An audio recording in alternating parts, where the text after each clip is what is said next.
All right. We're back.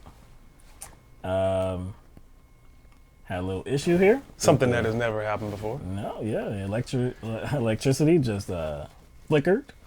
And if it flickers, it went out. Yeah. Now I have Strong out. Yeah, I've seen it. It's rare, but sometimes the connection is lost.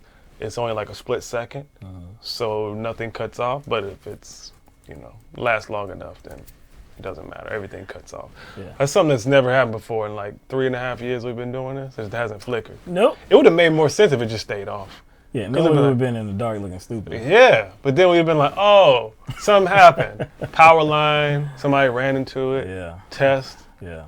But it just flickered for some strange reason. It might be somebody, utility worker doing something on the street. Mate, at this late hour? Never know, man. If it's an emergency. You're right. I don't know. They be out, man. But anyway, I was finishing up about talking about the poll. I hope everything is going well. Just with our, just with the sound and the video and everything like that. We don't have any technical problems. Yeah, like I was saying about the Hill Harris X poll, it was showing Trump at 49% approval rating. The poll was taken between September 28th and 29th. And of course, that was after the release of the summary of the phone call with President Trump and Ukrainian President Zelensky, and also after the whistleblower complaint was made public. So it was just a few days after that. You can't be sure of, these respondents, were they privy to that knowledge? Have they educated themselves or not? I don't know. But again, that's a poll that stands in contrast to the other poll, which shows that public support, for impeachment is growing. So again, you just have to take these polls with a grain of salt. Moving on. Oh yeah, let's get to another poll that I think is the worst poll ever. I think it's the worst poll ever. I think it's the worst poll I've ever seen in my entire life.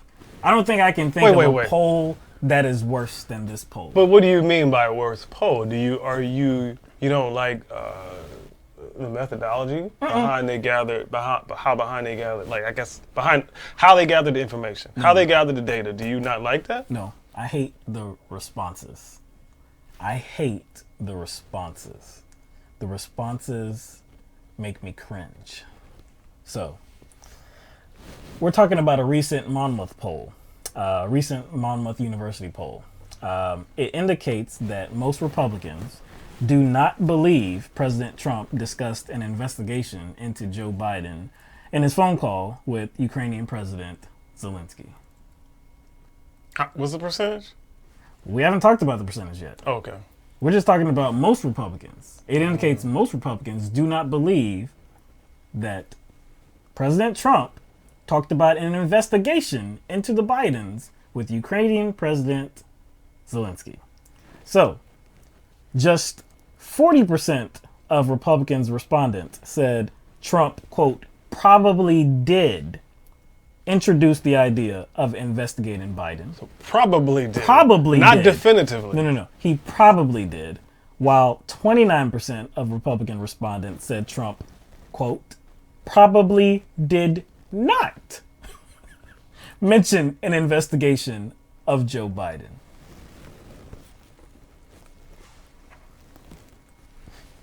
So,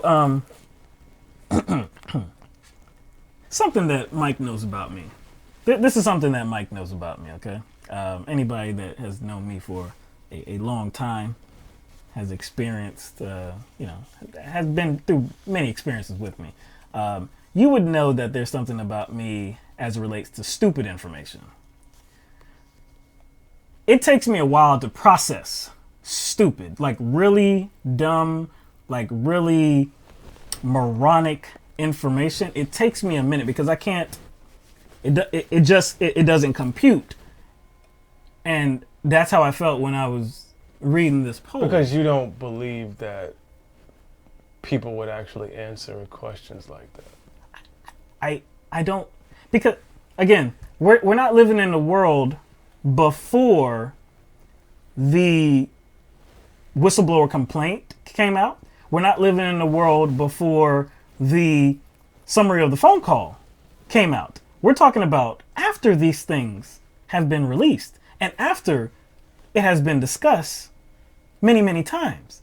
So we're living in the fact that we know what was in the summary of the phone call. We know what was said in the phone call because the Trump White House, the Trump administration released that document. So it's not like we're having to guess. It's not like there's a rumor out there where it's like, well, you know, the Washington Post, they're reporting that Trump said this.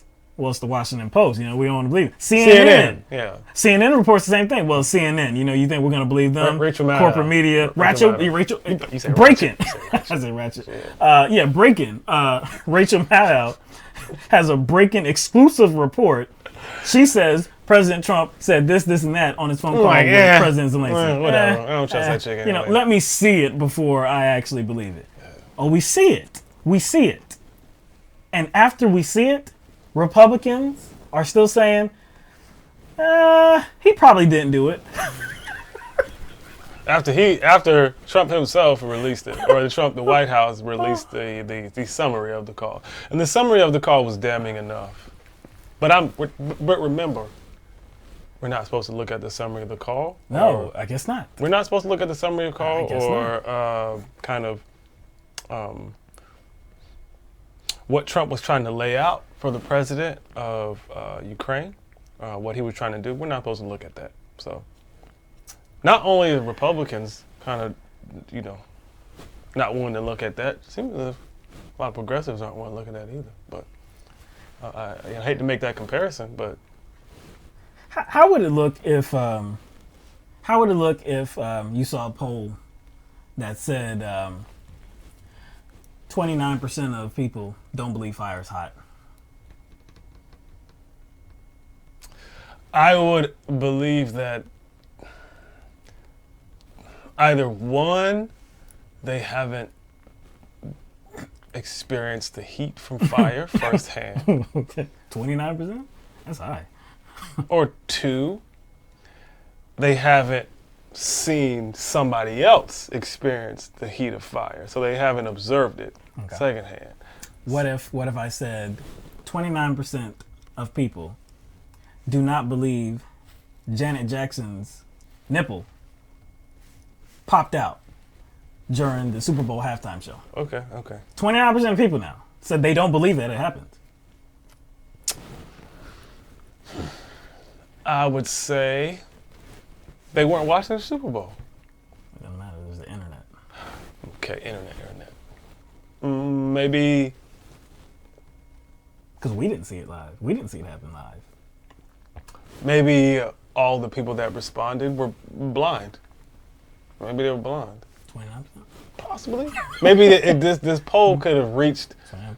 a lot of blind people for some strange reason. Maybe they thought that Janet Jackson's nipple was a deep fake. Yeah. Maybe it was a kind of a digitally applied nipple. Maybe, you know what I'm saying? Maybe they thought it was like a whole fake situation. Fake titty, fake nipple. I got another one. Okay, because you're getting out. I'm trying to get out. All right, so what if I showed you a poll that said 29% of the respondents do not believe they're currently alive? Man, I got this, dog. see, this mug tried to get me because we didn't talk about this. We did not. So he trying to get me, thinking I ain't got no escape hatch. Oh, I got an escape hatch for this one. Let's go. They legitimately think they're ghosts.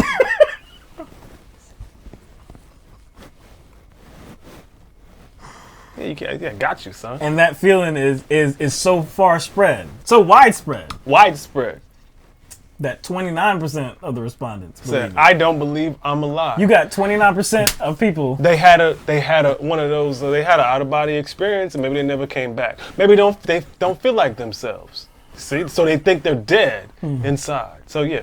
Hydrotonic said, or 29% of people believe R. Kelly didn't pee on his girls.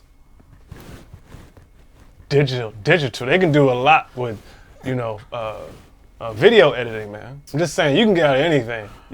Now, I'm telling you, you can get out of anything. Anything makes sense today's politics. You can get out of anything. You can get out of seeing anything, even if it's right in front of your face. The point is that, again, this is not about opinion. What you feel about what he did, that's opinion.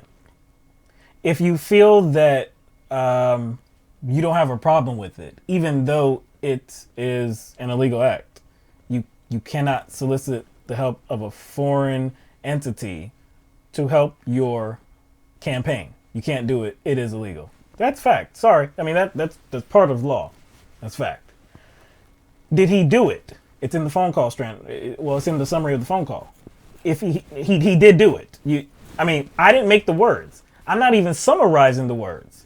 It's right there. Everybody read the same exact words. So you got to take opinion all out of this. And then don't forget, like, in addition to the summary, there's facts surrounding that situation. Right.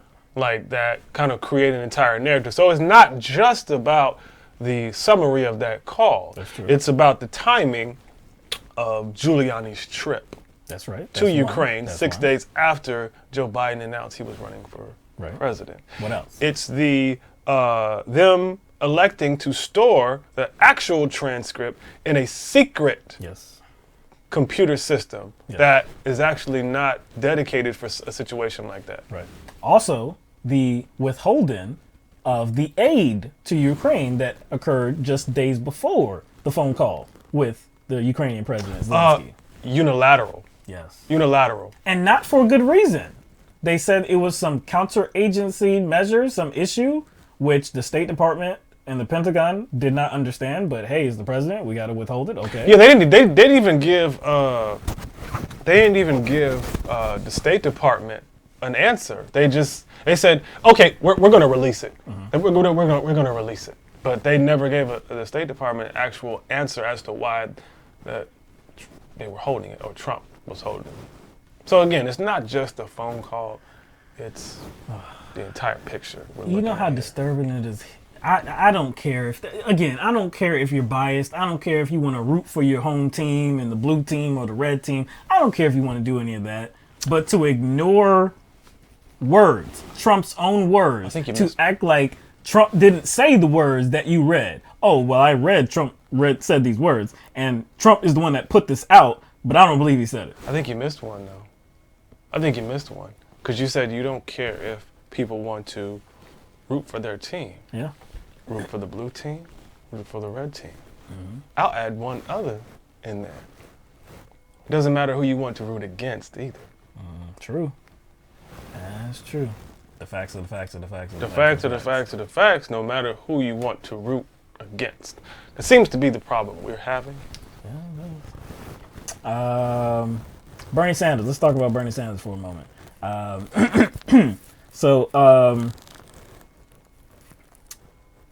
On Tuesday night, Senator Bernie Sanders was in Nevada at a campaign event and felt some chest discomfort. So Sanders then made his way to a hospital where it was determined that he had a blocked artery and needed to undergo surgery. So doctors put in 2 stents to restore normal blood flow. Right now, he is still resting and rehabilitating or recovering from the surgery at a Las Vegas hospital. And all campaign events have been canceled until further notice. So, of course, people are talking about this. They're definitely talking about Senator Sanders' age. He is 78 right now. And they're talking about the prospects of him coming away with the Democratic nomination and becoming the next president, in which if he was to serve his full 4-year term, he would be 83 at the end of it. So, there has been a lot of talk about age. Not only is Bernie up there in age, but of course, our current president, Trump, is up there in age. I believe Trump is 76. No. 72? Is he 76? I believe Biden is 73, I think. Warren, I believe, is 70, maybe. Or maybe she's not. Maybe not Warren is not 70. I'm not sure. But of course, there's some people up in age. 73 years. 73. Trump is 73. Yeah, okay. So Trump is 73. Biden is 76, maybe. I think Biden's Biden is 76. Yeah, I think Biden's 76. 76, yeah. Yeah. So yeah, like I said, this this of course brings that narrative into play. The possibility of an older president, being in office and the complications, maybe health complications. Bernie Sanders does not have any medical history with heart disease. So this seemed to be something new. It wasn't something that has been happening for some time. He's had heart complications before. So it doesn't seem as though this is something that is going to hamper his overall campaign. The Sanders campaign has already confirmed that Senator Sanders is going to be president and participate in the next debate on October 15th in Ohio. So they seem to be confident that he's going to be ready to take place on that stage. On Wednesday, I believe, Senator Sanders sent out word to his supporters on Twitter, and he said in a post, here we go. He said, "Thanks for all the well wishes. I'm feeling good. I'm fortunate to have good health care and great doctors and nurses helping me to recover. None of us know when a medical emergency might affect us, and no one should fear going bankrupt if it occurs. Medicare for all." You know what they're going to say? Oh, he staged it. He staged all of this so he could give himself a little extra, It is a good selling point. Yeah, I know. A little extra platform. Yeah. You know what I'm saying? Definitely is. Because how many people do go through something just like what Bernie Sanders go through, but what he went through, but does not have the medical coverage that Bernie Sanders has. Not even something like that, because he got a stent put in. Yeah, he had 2 stents. Yo, sometimes people just bump their elbow funny. Yeah. And don't want ankle. Yeah, and they just say, oh damn, my life just went awry because I bumped my elbow funny. Yeah. An infection, anything that you need medical treatment, and if you don't have the money, if you don't have the coverage, you're ass out. So, like I said, this was a perfect time for him to, reaffirm the idea that he's going to be okay. 1, but 2, definitely to talk about Medicare for all and how it is definitely important. And being is it that he is the only candidate that supports Medicare for all. I don't care what other candidates say. Kamala Harris, Tulsi Gabbard, Elizabeth Warren. Elizabeth Warren, I think, should be the focus because most of the other candidates. They choose to call it something else. Yeah, at least they're kind of, coming off of they're going away from co-opting that term, Medicare for choice. But these are new developments, though, because prior to campaigning, before they were it was all like in. They were on that bandwagon. Yes, happily. Oh yes, Booker, energetic as can be. We talked about Booker when he did that. Like it was his bill. I thought he was doing some sort of civil rights speech. Very animated. Very animated. I have a dream today. I was like, duh. But yeah, it's good to hear that Senator Sanders is doing well, and he is going to be there in a couple weeks in Ohio. So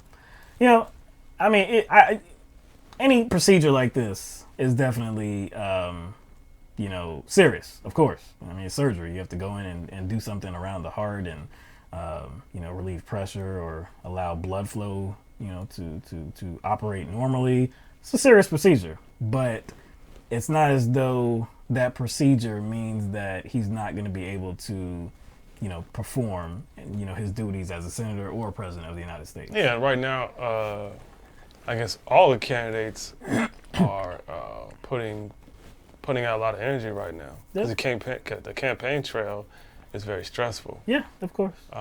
So it's not like he's going to be doing rallies every week. Yeah. Becomes president. And being president is stressful. And I think it's more stressful depending on what kind of president you are. You see what I'm saying? So yeah, a person does tend to age a little bit quicker when they become president. You saw it with Barack Obama. You saw it with Bush. You saw it with And you see it with Donald Trump too. And it doesn't help that Donald Trump has some extra stuff. He has to deal with his own extracurricular activities, and those extracurricular activities being scrutinized. So he has a different kind of stress. And then he also, terrible diet. Terrible diet. So, I would suspect that same issue would occur if Bernie Sanders becomes president. I'm not sure how much it would occur. So I don't know. Well, we'll just have to see. Yeah. But it is a procedure that is commonplace. Ruth Bader Ginsburg, she has had that procedure done, and you know how she, like the Energizer Bunny, she keeps going. So again, I don't think it's. I don't know if I don't think it's appropriate to worry that he's not going to be able to continue. I think that worry would be misplaced right now. I think he'll be back up on his feet, and I think he'll keep campaigning, and try to get this nomination. I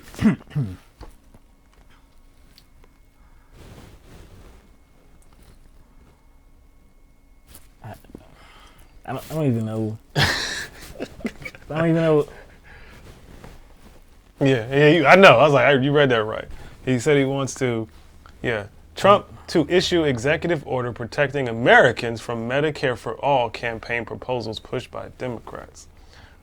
President Donald Trump is scheduled to discuss his executive order at a speech in Florida later Thursday. Administration officials said it's intended to bolster Medicare Advantage. The private Medicare insurance for seniors currently covers 22 million people. So he's going to try to protect people from Medicare for All. But he wants to keep Medicare Advantage. That's interesting. So you don't want people to, like, he's basically, he just wants to control, like, who provides the care. Yeah. Not who provides the care, sorry. No. Who is the benefactor. Yeah. You don't want everybody to benefit from Medicare.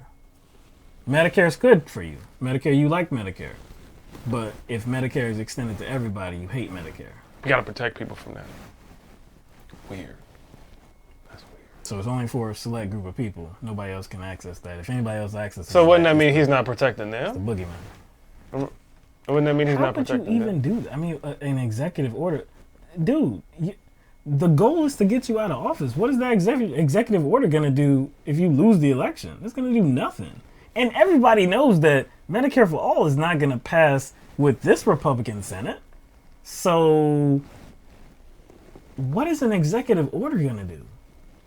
It can actually, no, Medicare for All is not even passing this current Democratic House because there's too many centrists in this House and there's not a president that wants it done. Maybe if there was a Democratic president that wanted it done, maybe he could pressure his party to support it. That's very possible. But currently, it's not going to pass the House or the Senate. So what is an executive order going to do? Protecting Americans from... This is a do-nothing. What does he say about the Democrats? They're a do-nothing Democratic Party? Do nothing. What kind of action is that? That's a do-nothing action. Yeah, he tweeted that out. He said, hashtag do-nothing party yesterday. One other thing that... Oh, actually, there's actually another whistleblower. I don't know if anybody heard about this. Not the whistleblower that's mentioned, the whistleblower complaint as regards to, Ukraine and the Bidens and all that. No, there's another whistleblower. This one is making noise about possible corruption in the Trump administration in regards to the annual IRS tax audit of President Trump and Vice President Mike Pence. According to the Washington Post, the whistleblower claims that a Treasury Department political appointee tried to interfere with the audits. So obstruction-like behavior. Yes. So that's I'm just throwing that out there. I don't know. Now see, that is all speculative at this point. We don't really know the particulars. We don't know a lot of information. We have not seen any documents. We have not seen documents back up the argument or anything like that. So again, you could say this is just rumor at this point. The Trump administration has denied it, I believe. So yeah, I mean, it's just a rumor at this point. I'm just letting you know that there is another whistleblower. If there is any information that comes out that verifies it, then yeah, we can deal with it in a more serious way. But this isn't the same as the whistleblower in regards to the Ukrainian situation. There's actually meat on that table, on that bone. Well, I expect there to be more coming out, not just about Ukraine, but about this and maybe some other stuff. I was just wondering why Trump would introduce another country into the picture when the focus is still on Ukraine, because we played that clip, Trump out on the White House lawn doing a little press conference, and he brought up China. I thought that was weird. Like, again, we're in the midst of, he's not from up under that yet. So why would he introduce China into it? Just a lot of confusion. I think the goal is just to confuse everybody. I think that's it. Like I said, I know one of the strategies are to just get people offended by Hunter Biden's salary, and if you're offended by that, these hard-working Americans that are Jim Jordan's constituents, and he wants to get all people riled up about that instead of actually dealing with what Trump did. Let's talk about another thing that Trump did. Okay, so we saw this after we got off of the show. Or we ended the show on Tuesday. So on Tuesday, a New York Times report claimed that President Trump instructed border agents to shoot migrants at the border in the legs to slow them down, which is obviously illegal. The reporters that wrote this piece are Julie Davis and Michael Shear from the New York Times, like I said. And so they're referencing a conversation that took place in the Oval Office. And it is claimed that former Homeland Security Secretary Kirstjen Nielsen was present for that conversation. They also said in this piece, the reporters, that President Trump talked to his aides about building an electrified border wall, as well as, quote, a water-filled trench stocked with snakes or alligators, prompting aides to seek a cost estimate, end quote. So Trump mocked the idea that he suggested a moat or electrified fence on Twitter. And this is what he had to say.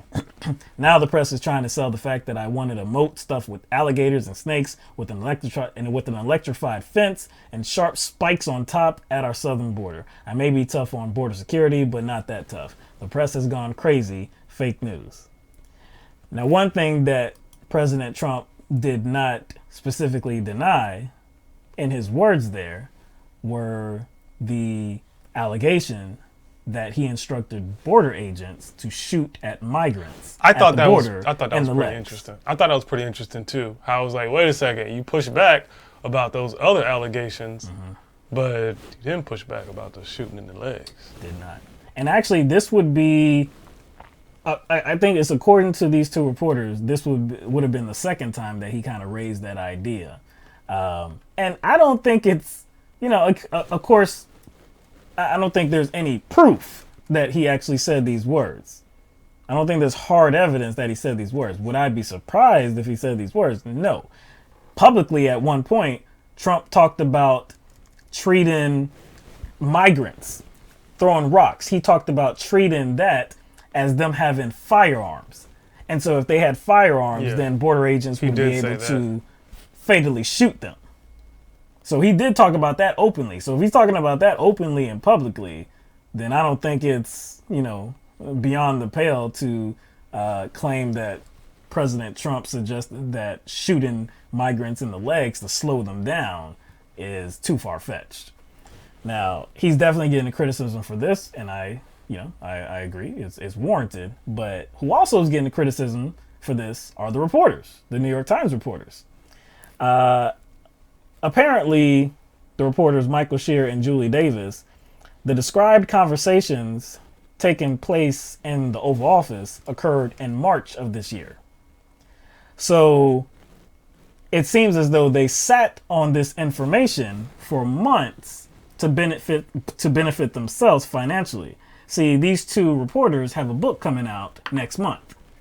And so I assume, and other people are assuming, that they sat on this information because like I said, they wanted it to be fresh news for everybody in this book. Hey, get your hands on this copy. So they wrote that advance, article about this information. This information is going to be contained in the book as well. So it's going to be like, bang, look at what we found, which is obviously self-serving. It's self-serving. It's very unethical. If you have information like this about the president of the United States instructed border agents to actually shoot migrants, not migrants that are trying to kill anybody or hurt anybody else, but just that are maybe running or walking away or whatever.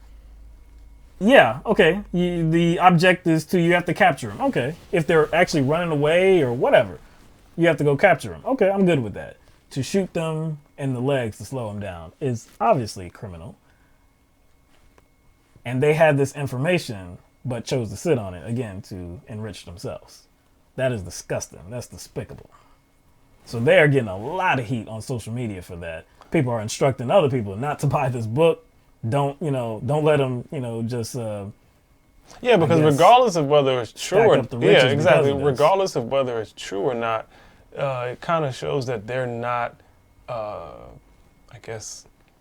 they're not in this job for the correct motives. Yeah, they're not trying to help. They're not trying to help people. Yeah. They're not trying to actually inform people about what's going on. They're just trying to use the news cycle in order to bring more attention to themselves, which unfortunately is the case for a lot of media pundits. I would say there are a few here and there that are not like that, but most of the media is an industry, and that's what it is. It's an industry.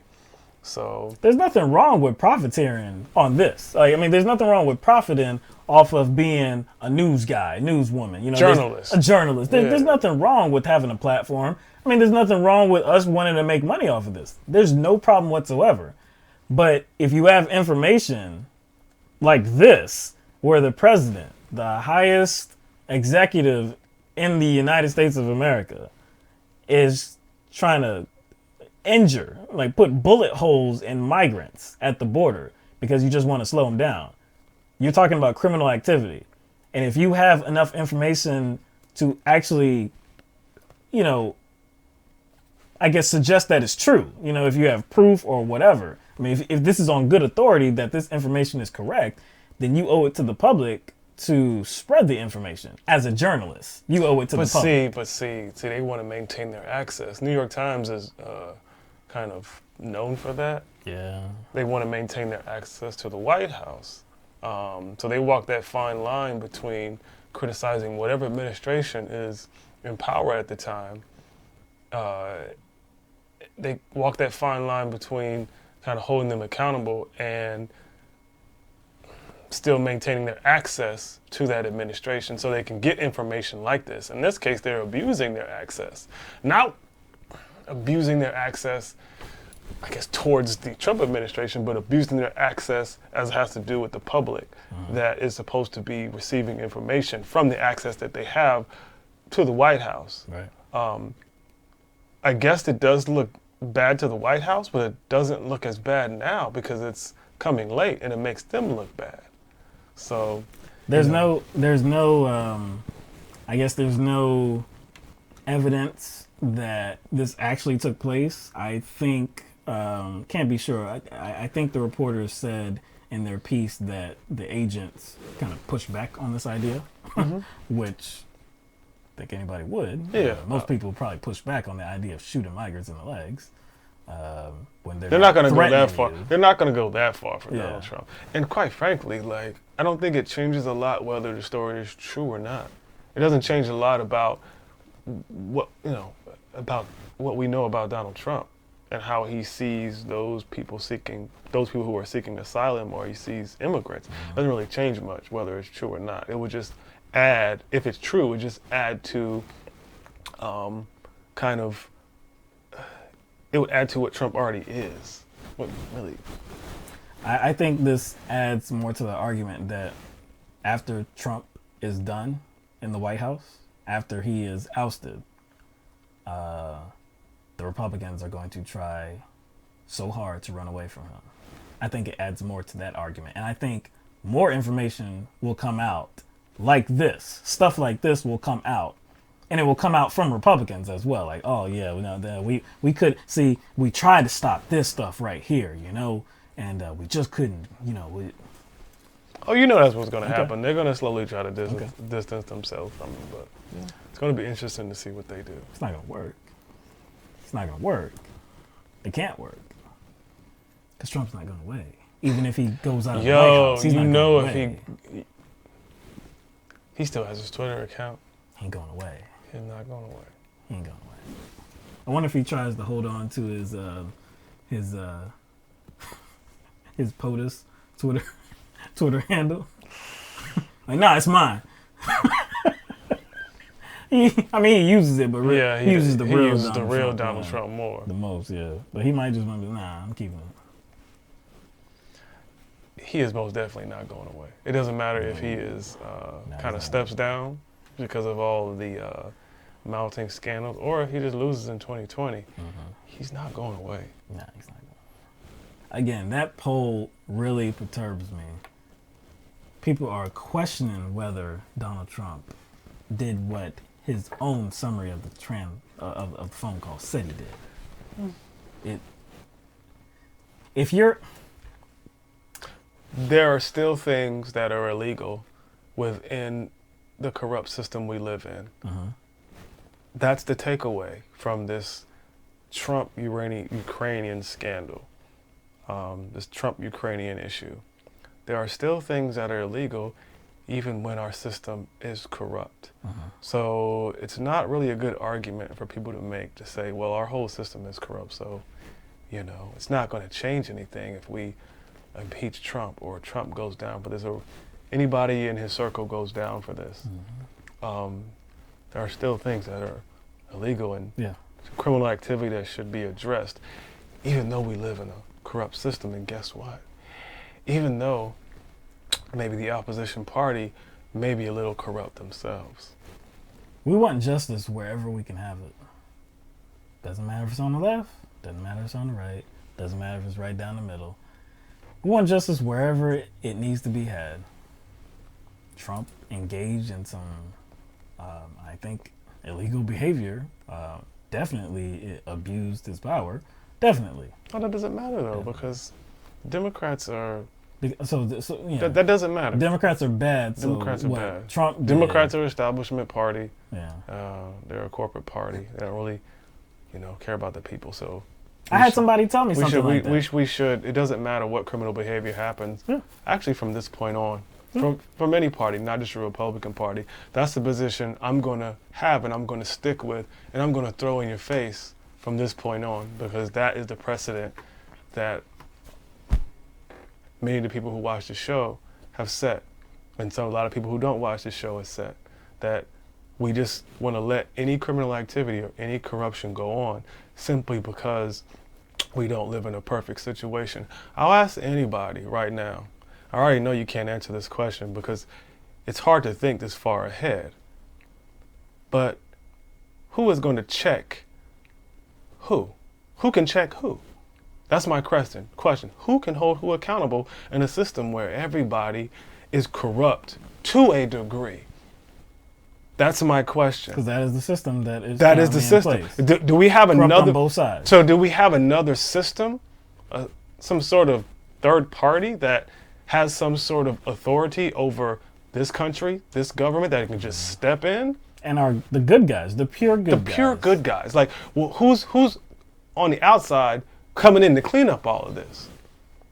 That's the question. That's the question right there. That's the stalemate we're at right now, based on some of the arguments that we have received from people who watch the show. So, in a system that is corrupt, where people or representatives are corrupt to a degree, who's going to check who?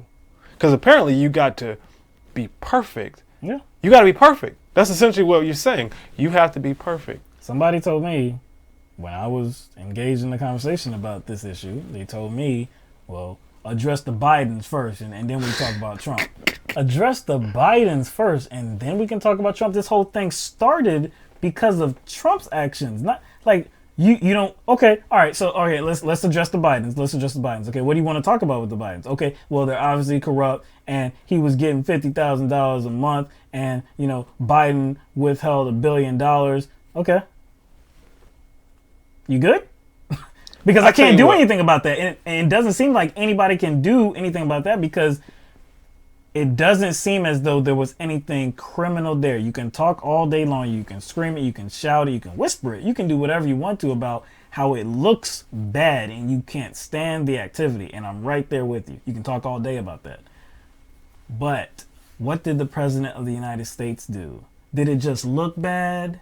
Is it just something that looked bad? Is it just that simple? Did it just look bad? Or is this a subject that we have been talking about since Trump took office? Because before, it was about Russia.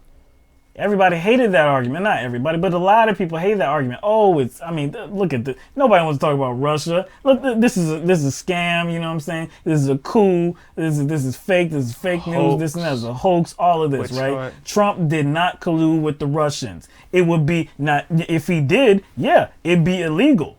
Because Republicans, Democrats alike, voters on each side have said, yeah, well, if you if you conspire with a foreign country to interfere in the election process of the United States, then yes, that would be a crime. Yeah, you can't do that. Okay. Then Trump went ahead and actually did it with Ukraine. So you can say all day that, no, he was not guilty with Russia. And I'm like, yeah, cool. Because they couldn't establish concrete intent. They could establish that there were over, I don't know, I forgot the amount of contacts. They went to the 100 communications. Yeah. Communications, like over 180 to 200 different contacts with kind of foreign individuals. Yeah. But if you want to say nothing happened and he's not guilty, I'm good with that. So all that stuff is actually true. That stuff is documented. But what Mueller could not establish was like a concrete conspiracy where like Trump himself and certain individuals on Trump's campaign and transition team, like basically like a smoking gun. Like there wasn't anything that established like, hey, this is intent. This is the intent, and this was even vaguely stated intent. Yeah, like do this for me as a personal favor. Yeah, cool. Yeah. So they could not determine that. So all right, bury that. Bury it, and we don't even have to talk about it again. Yeah, he didn't do it. We knew he didn't do it. Okay, good. Now here comes Ukraine. No matter how much just suspicious activity. No matter. Forget it. Bury it. Bury it, right? It was a scam. It was a hoax. Cool. It was a scam that Lindsey Graham thought was true. But still, bury it. Ukraine here now. Exactly what he was suspected of doing with Russia, he actually did with Ukraine. He actually did it. And the same people that were like, it was a scam with Russia, it was a hoax with Russia, there's nothing to see. Fake news, fake news. Now you actually have proof that it happened with Ukraine, and you don't want to talk about it. Okay. And the reason why you don't want to talk about it seems lame. I tell you what, we about to open up these phone lines, and I will, let's see, I'll set some ground rules for myself, not for you, whoever wants to call in and, talk. I know some of y'all may want to call in and talk about, this Trump situation and Ukraine. But what I will do, I'll let you keep talking. I'm gonna sit here and I ain't gonna say shit until I hear something of relevance. You can keep talking, because I'm not gonna go back and forth with individuals who are often bad arguments. I really don't have a lot of energy for that right now. I'm trying to reserve my energy. I already used up all my social media minutes too. You know what I'm saying? Talking to people, so that's a factor. It's the beginning of the month. And I know. It's the month, dog. Maybe the third day. I'm just trying to save them. You usually have 75% of the month. So, man, you can talk all you want. I tell you what, I look straight in the camera and not say shit, because I'll say something when I hear a good argument. If you ain't saying nothing, if I'm not saying ain't saying anything, it means you're not making sense. You're not presenting your case. So, I'm just sit here. So if anybody would like to join this conversation, please feel free to do so. You call in 669-900-6833. We'll be sure to get you on the line and make sure your voice is heard. Again, 669-900-6833. We didn't have any callers on the last show, and that was unfortunate. We do like to hear from the audience, anybody that has an opinion, a narrative to tell, a different perspective that they are coming from. You don't have to agree with us, like Mike is, kind of saying right there. Don't have to agree with us. We're not screening phone calls. If you would like to disagree, disagree. But again, you may not have time for that. I got time for it. Yeah, I'll let you. I'll let you have the floor because I got a little bit of time. I got some minutes. Okay, you got some minutes. I got some minutes, man. I got some minutes. All right, so we're gonna get to the first caller tonight, and it's coming from the 617 area code. Caller, you're on the air live with LTMB. Excuse me. Hello, is this Domino's Pizza? Yes. Yeah, would you like to try one of our specials tonight? 15 minutes or less. Yes. It's been We out have front. How you guys doing? special meat lovers available. You know what I'm saying? What's going on, Ben? How you doing tonight? Good. Hey, I missed you guys last night, but I did watch the show. Where I guess it was 2 nights ago, but I watched the show today. I watched all the show start to finish. Another great show by you guys, and but I just want to let you know that it was good. And I missed most of the show tonight because I was at a bunch of volunteer meetings. One of them is the local Democratic committee, which, I still kind of I have a sour taste in my mouth when I say I'm a Democrat, but at this point, my feeling is we have to take the party over.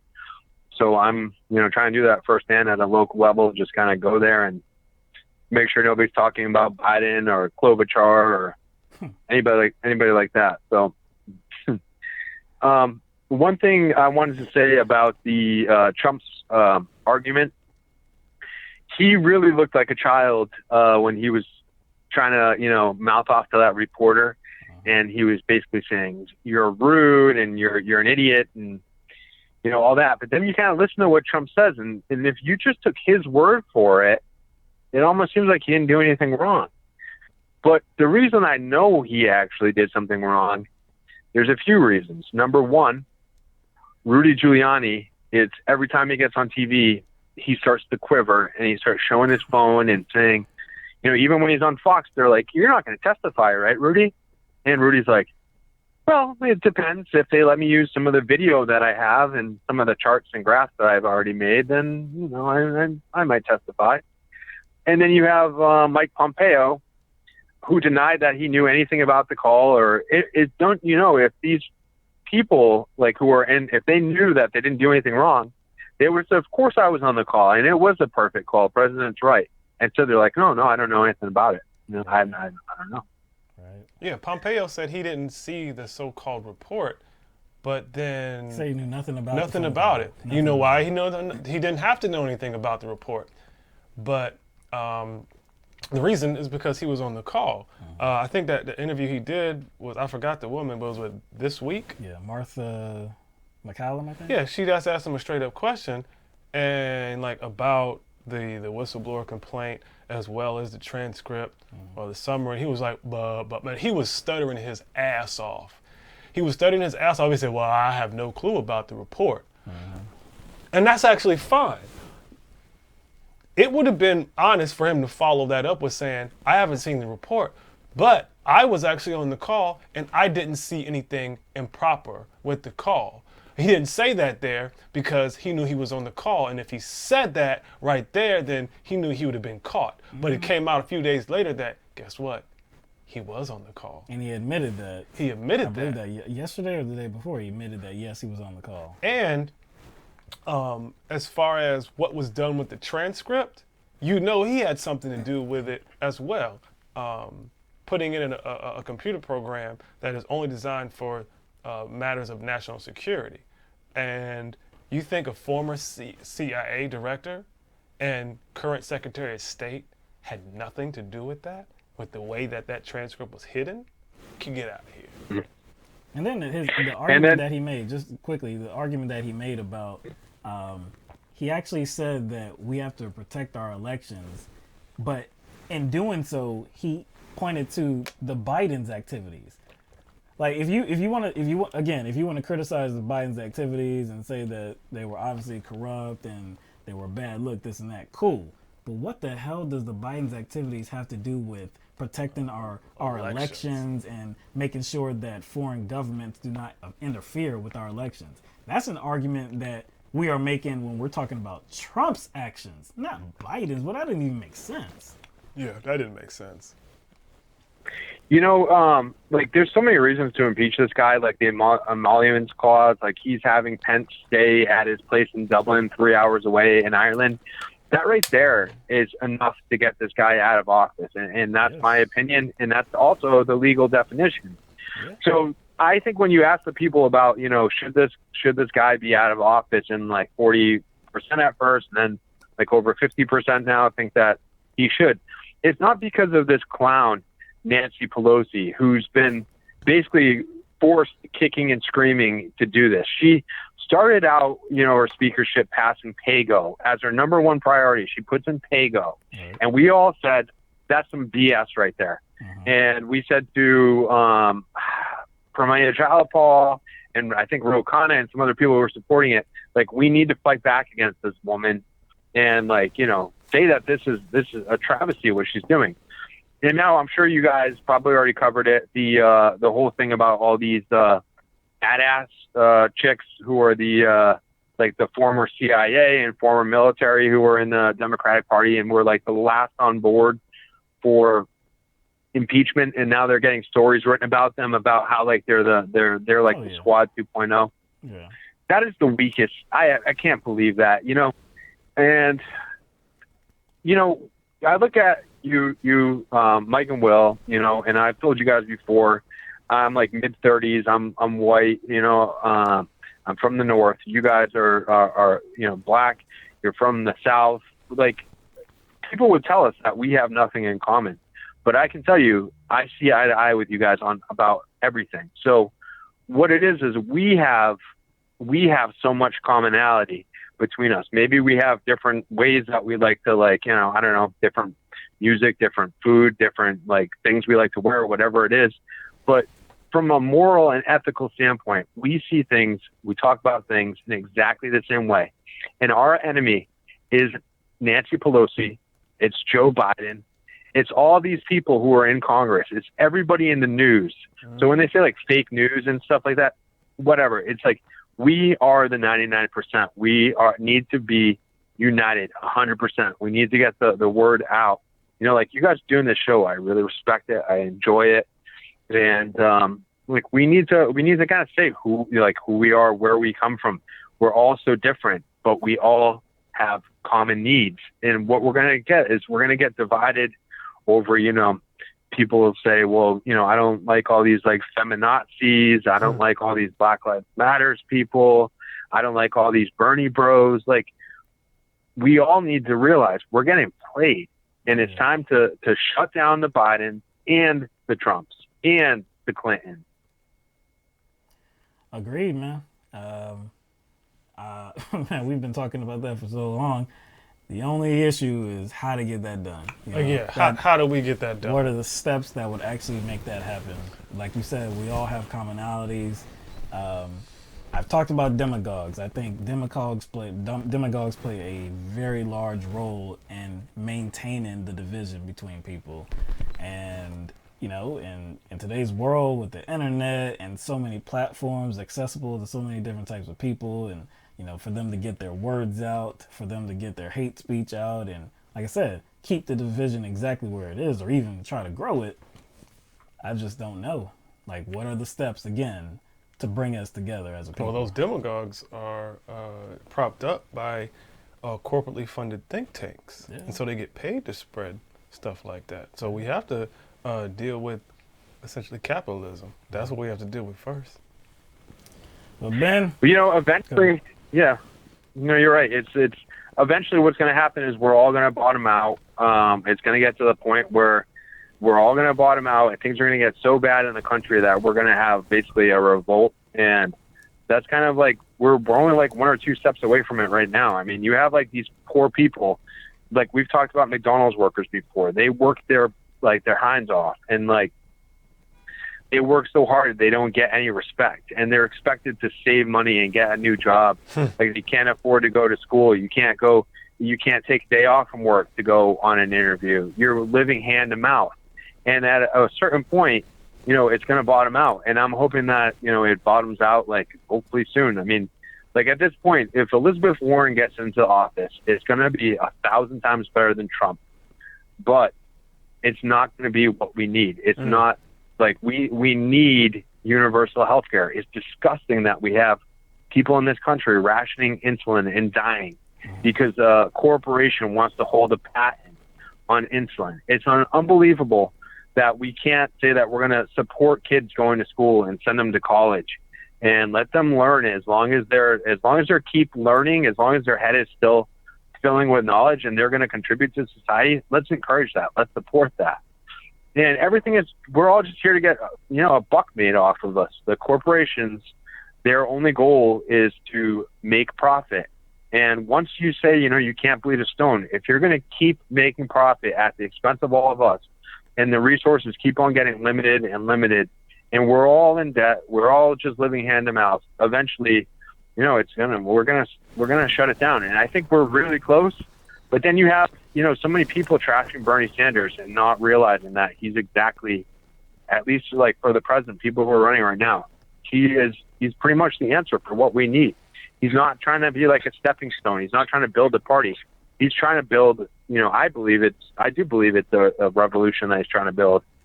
And I wish that, like, every time I see these people like Chris Cillizza or that lady Trish Sussman, it's like Crystal Ball was like, I was telling you guys, like, Crystal Ball was making like really big splash and like kind of like having her moment like recently. And then like the establishment carts out their own Crystal Ball, like with the same sort of PC hair and sort of like that, like kind of aloof look. They have like the same haircut and stuff. They try to cart out their own. Trish Sussman was supposed to be like the next Crystal Ball, who's going to be like, Elizabeth Warren's what's that? Trust fund, baby. Then Chris Cillizza, did you guys see that? Chris Cillizza, I think he's like a CNN guy. Did you happen to see his whole take on Bernie Sanders? Oh yeah. Yeah. Oh, yeah. We think we covered it. Yeah, if we're talking about the same one, we covered it. Yeah. Nothing new. Yeah. Nothing new.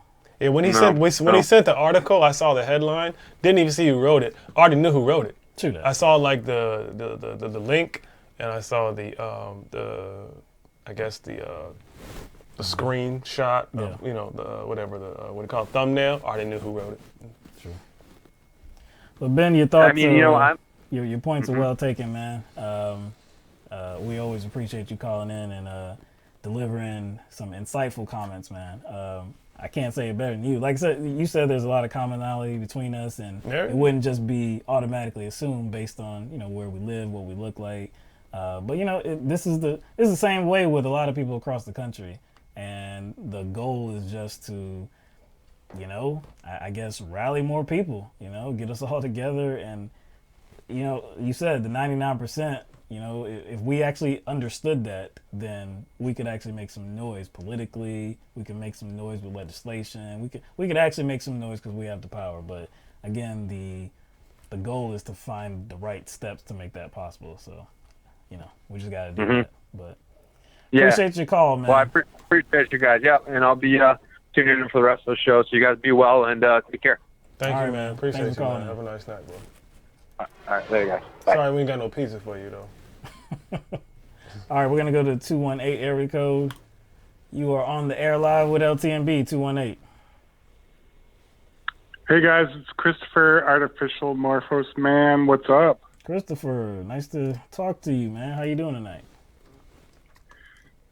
Good. I'm just having some beers, thinking about the world. And, Elizabeth Warren, she's not going to do it. She's not going to do it, man. She's like Hillary 2.0. And everything she's done in the last 2 months has basically just like, she's like, shooting herself in the foot. I mean, seriously, like what Ben was talking about, if we're going to unseat Trump, we don't want to put another Hillary in the nomination, right? Like she could potentially lose to Trump because she's if she's against corruption, why is she taking money from corporations? Like, right? True. At the moment, she's not. At the moment, she's not. She said she's just going to wait till the general to do that, as if it makes a difference. I mean, a lot of people kind of described her as Hillary Clinton 2.0. I wouldn't put that on her. That doesn't mean I like her, but I do question why trust fund babies like Emily Tish Sussman, and there's another one. She slips my mind. I think she's on either CNN or MSNBC, or she wrote a piece. But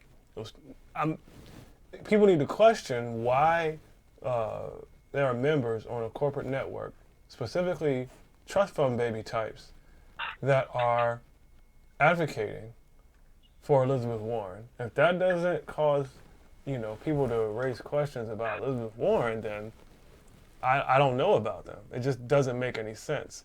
If she is a candidate that has a genuine intent to work for the people and hold corporations accountable and Wall Street accountable, like she claims, if she was actually going to do that, right, then why would the elite support her? Why would she even receive money from the elite? Why does she even have high dollar donors in the first place? Like, right? That's why you just said everything. You just said everything we need to know about Elizabeth Warren right there. You just said everything. The reason is simple for why I would not push back on describing her as Elizabeth Warren. I mean, Hillary Clinton 2.0. See, where you just I already said you already said it. Yeah, I'm already transferring there. I wouldn't push back on calling her Hillary Clinton 2.0 for one specific reason. Yeah, I already know. And that is what she says about big money in politics and what she says about corruption. So she believes that corruption is real. She believes that money in politics breeds corruption. Cool. But she does not believe in unilateral disarmament. So during the general, she will take all the money that she can get, no matter where it comes from. Corporations, billionaires, super PACs. Does not matter, because she doesn't believe in unilateral disarmament. Skeletor. It doesn't matter how bad the source is, she's going to take the money if it aids her in her road to the White House. Now, Hillary Clinton said the exact same thing. Some way, somehow, Hillary Clinton thought that money in politics was an issue that we needed to address. We needed to overturn Citizens United. We need to do all these things, implement all these reforms. But you know what I'm going to do? I'm going to take all this dirty money, and when I get to the White House, I'm going to really put in some changes. I'm going to do some work. Now, how the hell does that? Of course, nobody believes that. Nobody that are not her most loyal supporters or staunch supporters believe that. But it doesn't make any kind of sense. And it doesn't matter if it's Hillary Clinton that says it. It doesn't matter if it's Elizabeth Warren that says it. Elizabeth Warren has all these bold ideas, right? But if she's taking money from this corporatocracy, if she's taking money and expecting expecting us to believe that it doesn't come with strings, then she's playing us for fools. Good thing is that a lot of us are not fools and we know the game. So it doesn't matter what her policies are. Is she going to actually have the ability, given all those strings, to actually put them in place? I highly doubt it. Yeah, and that's why I said Hillary 2.0 is that she potentially could lose to Trump, especially if the DNC cheats Bernie again, right? I think, of course, all the polls are saying that she's winning. I saw a new poll in California where she's on top. It's tight, though. She's on top. Biden's right behind her, and Bernie's right behind her as well. It's just really jumbled at the top. They're both in the 20s, low 20s in support. But then when you're talking about general election matchup with Trump, I think she's beating him in all the polls. So, Yeah, but in the primary, you have to admit if the DNC cheats Bernie out of it again, and they push Warren or Biden or something, then they could potentially lose. And Nancy Pelosi, Chuck Schumer, they don't give a fuck because they're still going to get their money. But pardon me for swearing, but I mean, so this is where we're at, right? And Right. I don't think Elizabeth Warren's going to carry a winning scenario. She's, the corporations are going to corrupt her, and they probably already have. Well, once you take that money, they already got you. Yeah. Once you take that Exactly. money, once Yep. you take that money, they already got you. I think optically she's going to be viewed as better than Hillary Clinton. Yeah, and So I she think might that's perform and better. I think that's why I'm reluctant to call her Hillary Clinton 2.0. I think you gave a good reason as to why you would, and I think that's a valid reason. But in totality, I don't think she is viewed the same way, even by the opposition party, even by Republicans. True. There's definitely not as much. When she says she's a capitalist to the bone, Yeah. and when Forbes magazine, the hedge fund managers say we can work with her, Yeah. she's walking back on Medicare for all. She voted for the military budget. I mean, those are not winning strategies. Well, you gotta. So Okay, you know that, Christopher. We both know that, so we can talk amongst ourselves about like parsing out these things that don't really add up, right? With Elizabeth Warren. What we need to do is extend the conversation to how the electorate perceives her. You see what I'm saying? So it's easy for us to see all this, but to a lot of people, quite a lot of people, she seems like the safe bet because she has all these plans. So all these plans obscure all the stuff we're talking about now. So how do you perceive how the electorate sees her? Like, how do you think the electorate perceives her right now? Like, be honest about that. Like, No, that's a very good point. And I just think that so many people are in the clouds and their cul-de-sacs, and they've got it comfortable, and their issues aren't affecting them. And so, they're going, oh yeah, Elizabeth Warren, our next female president, and they're going to vote on gender.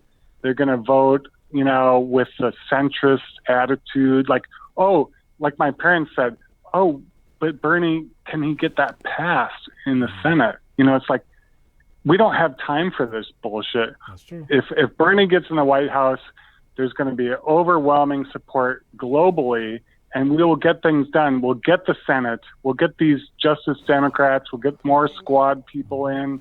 It's going to be a movement, and so I think Elizabeth Warren is just a deflection.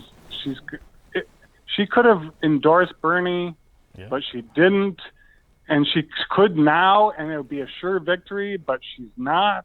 You see what I'm saying? yes, what's I'm funny gonna about that let- is she Bernie pushed her to run last time. Yeah, he did. So And she this didn't like to. idea that like somehow as Bernie is acting as some sort of troll under a bridge, trying to prevent the first woman president. I mean, he did run against Hillary Clinton, but the only reason why Bernie ran last time is because she didn't. And If there was she no would have ran progressive that last was time, running. exactly. If she would have ran last time, I don't think Bernie would have. Yeah, true.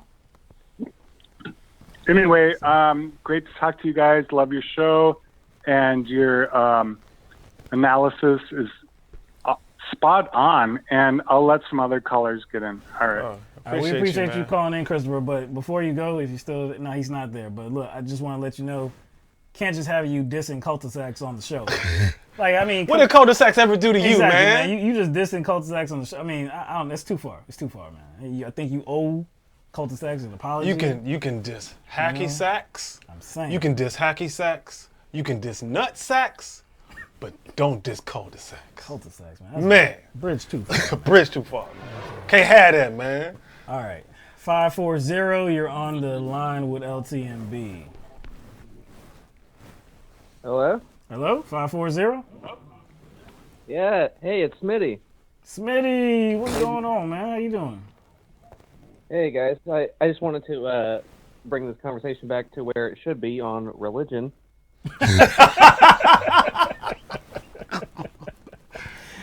Yo. All right, that was good. Man. Oh, man.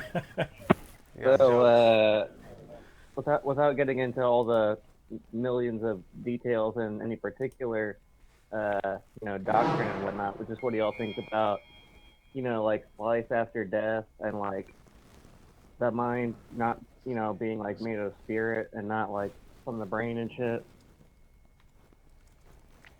Like, do you believe like there's a supernatural or non-material type of thing going on with that?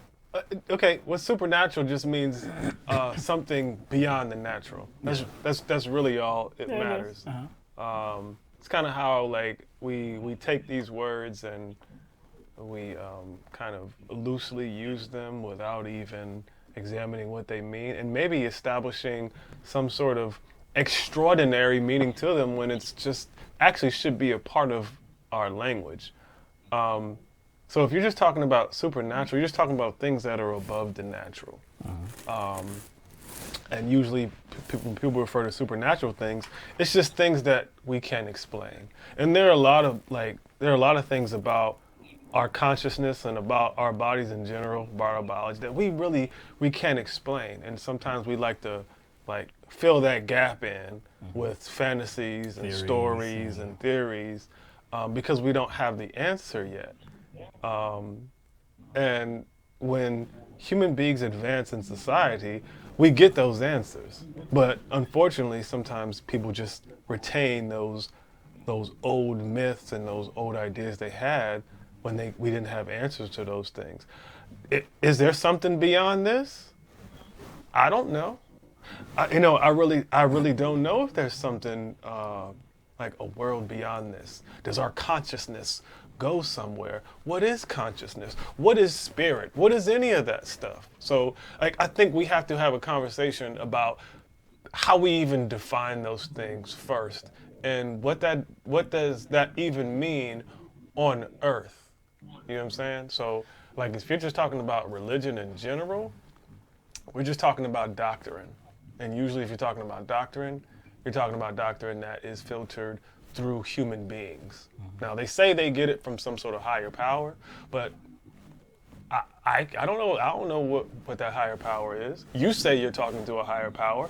I don't know. I'm supposed to trust you because you're saying that this came from some sort of higher power, whatever that is. I personally think we are that consciousness. We are that higher power. We just kind of project it upwards. We project the good to some theoretical being, and we attribute all good to this being, and then we attribute all of our bad qualities and all our bad traits. We just kind of export that out to another being. A lot of people call that being Satan or evil. I just think that human beings have a problem with exporting who they are, exporting their nature, exporting their essence outside of themselves.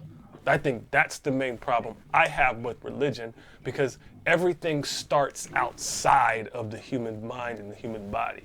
Me, everything starts here. And I think that's where the conversation should start. That's why I can't really pick up religion. For me, it's a more simple explanation of what I personally believe. I do agree that I don't have any answers. So I don't try to speculate when I don't have answers. I like to have proof of something before I can, even say anything about it, Just like when we do this show. I don't like to just say things, I like to get some evidence so that I can speak intellectually about it. With religion, with God, like with your question, I suspect that the God that... If specifically talking about Christians in the Bible, I suspect that God does not exist. Every year that I'm alive, my suspicion grows more and more that God is actually real. Like I said, I have a lot of doubts. It doesn't make a lot of sense to me. What I will say for sure, what makes sense to me, is that I feel like there is something. And the only way that I can, explain that to myself is that in my world, or in my reality, you can't make something from nothing. That's the way I kind of view things. You can't make something from nothing. So I got here somehow. Like, we all got here somehow, and I don't know how that happened. But something had to occur first before, any of this happened. What that thing was that happened, like what thing or what presence or what being or whatever had a hand in making that thing happen, I have no idea what that thing is, but I believe that there's something that made us this. Like something there that made this. I don't know. Again, I don't know what that is. I have lots and lots of questions. I don't have answers. And I do get a little bit perturbed when people say they have answers. Again, if you want to believe that personally, it still would kind of annoy me that you think you know this much. And it's like, man, like how do you know that when I know you don't know that. But if you want to believe that personally, fine. I'm cool with that. But when that's like a global effort, really, to like pressure people to live your reality, like, no, I have a lot of problem with that. That should be a personal decision. Your belief system, that's your belief system. Don't, impart that on other people. I think it's hard for us to wrap our minds around anything that doesn't involve time in a kind of a linear continuum.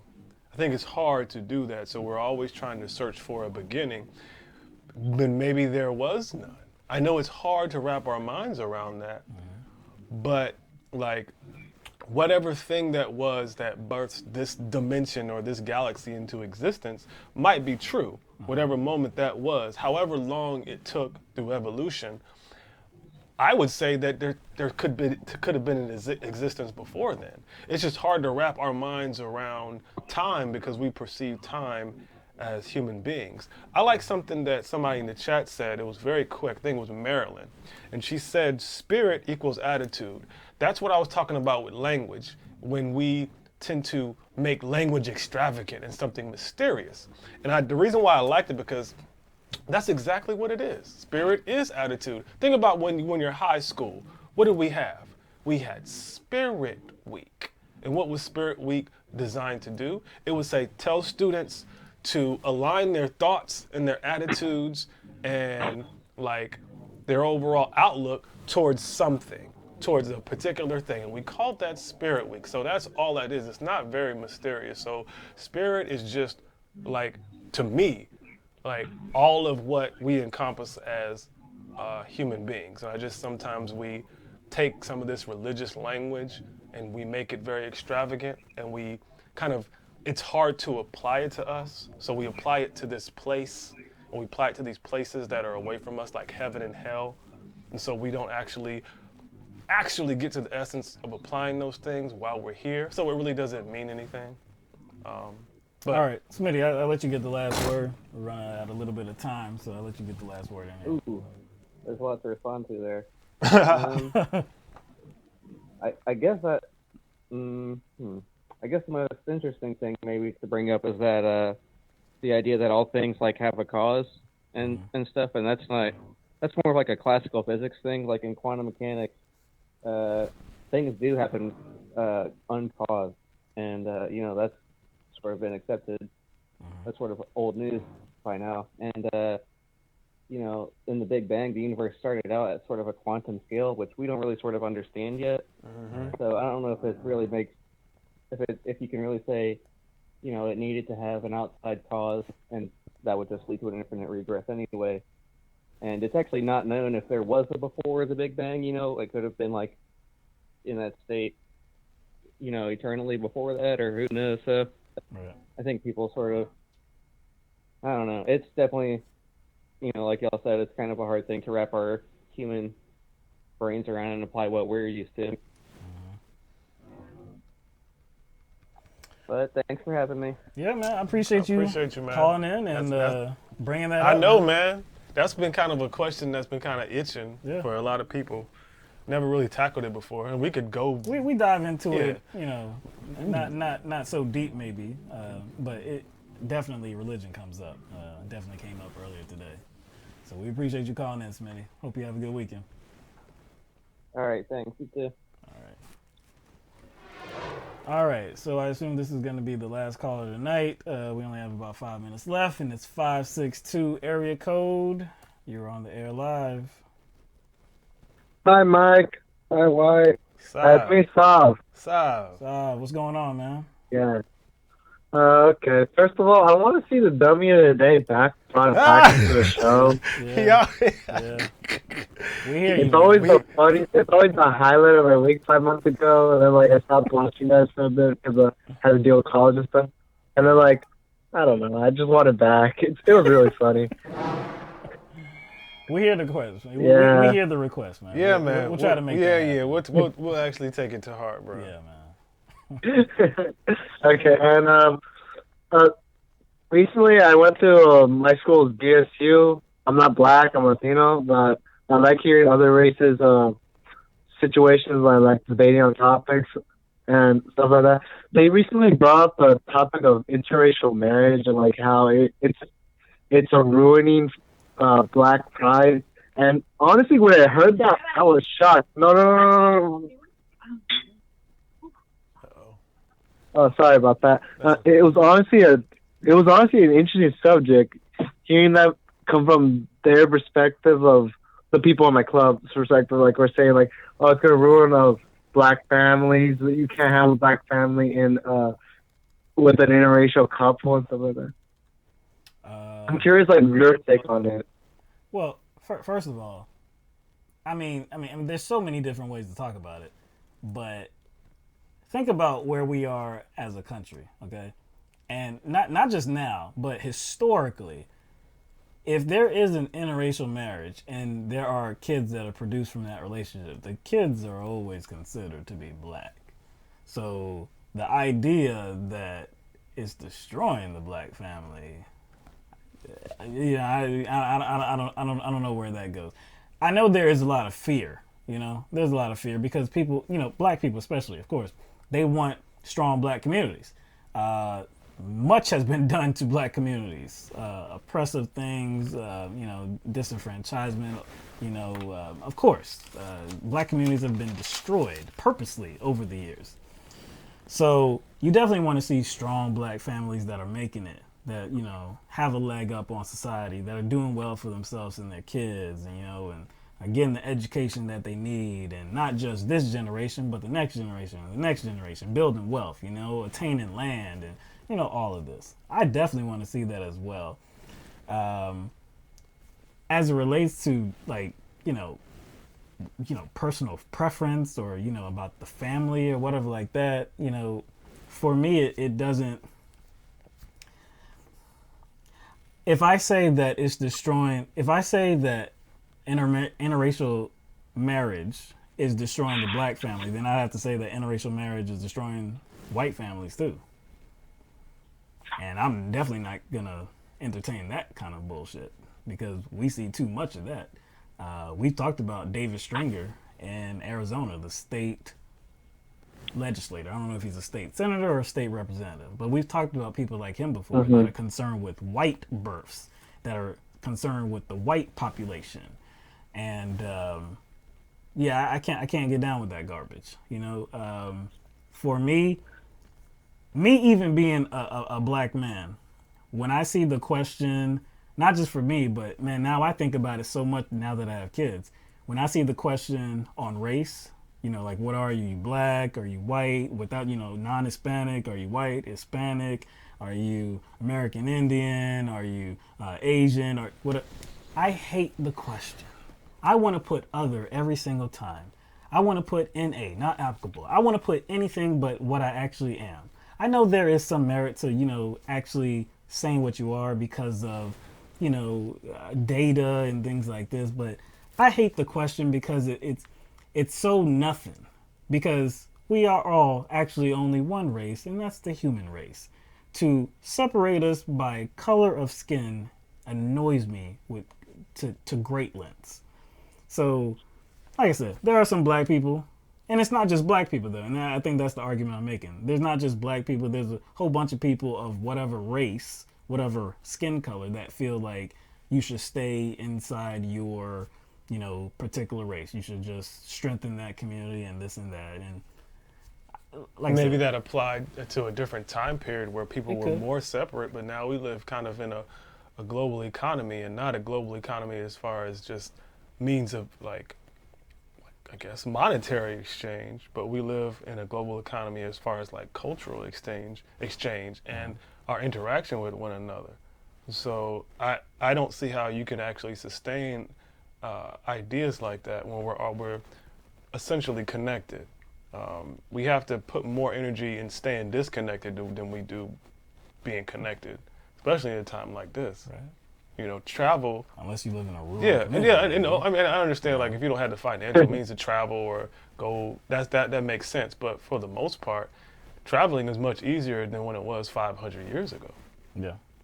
Mhm. So I can understand tribalism 500 years ago, 1,000 years ago, 2,000 years ago, 3,000 years ago. It made more sense because we weren't as advanced as a human race. So it created a necessity for people to be, you know, or to try to strengthen whatever group that they were in at the time, because everything was so localized. Hold on, let me get him the last, because we only got about 30 seconds left. If you need to say anything else, or just say goodbye to you for this program. I just want to let you get the last word in before we continue. Okay. I'm kind of happy that Alex, what was her name? Guyger got arrested. So I really want to say that Alex. it was like the first time in a while Amber. that actually happened. Amber Guyger. And you guys are awesome, by the way.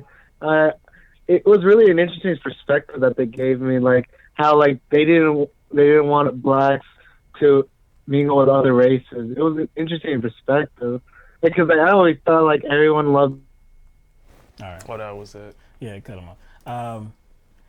You know, like I said, you know, different types of people, they believe that. You know, I'm gonna let you continue to, but it doesn't matter what the race is. People of all races will feel that particular type of way, that you have to stay within your race and that it's more important to do so. It really does not matter what race you are. Black people, white people, Latinx people. It does not matter. A lot of people hold those views. I don't. I don't hold those views. I think most people in 2019 do not hold those views. I mean, I think, you know, those views could come about based on what people have internalized, and usually what that's based on, what people internalize, is a response to the world they live in. Mm-hmm. So if you feel that, you know, your group is being targeted, or certain groups are being targeted, or you don't. You're living in a global situation where, I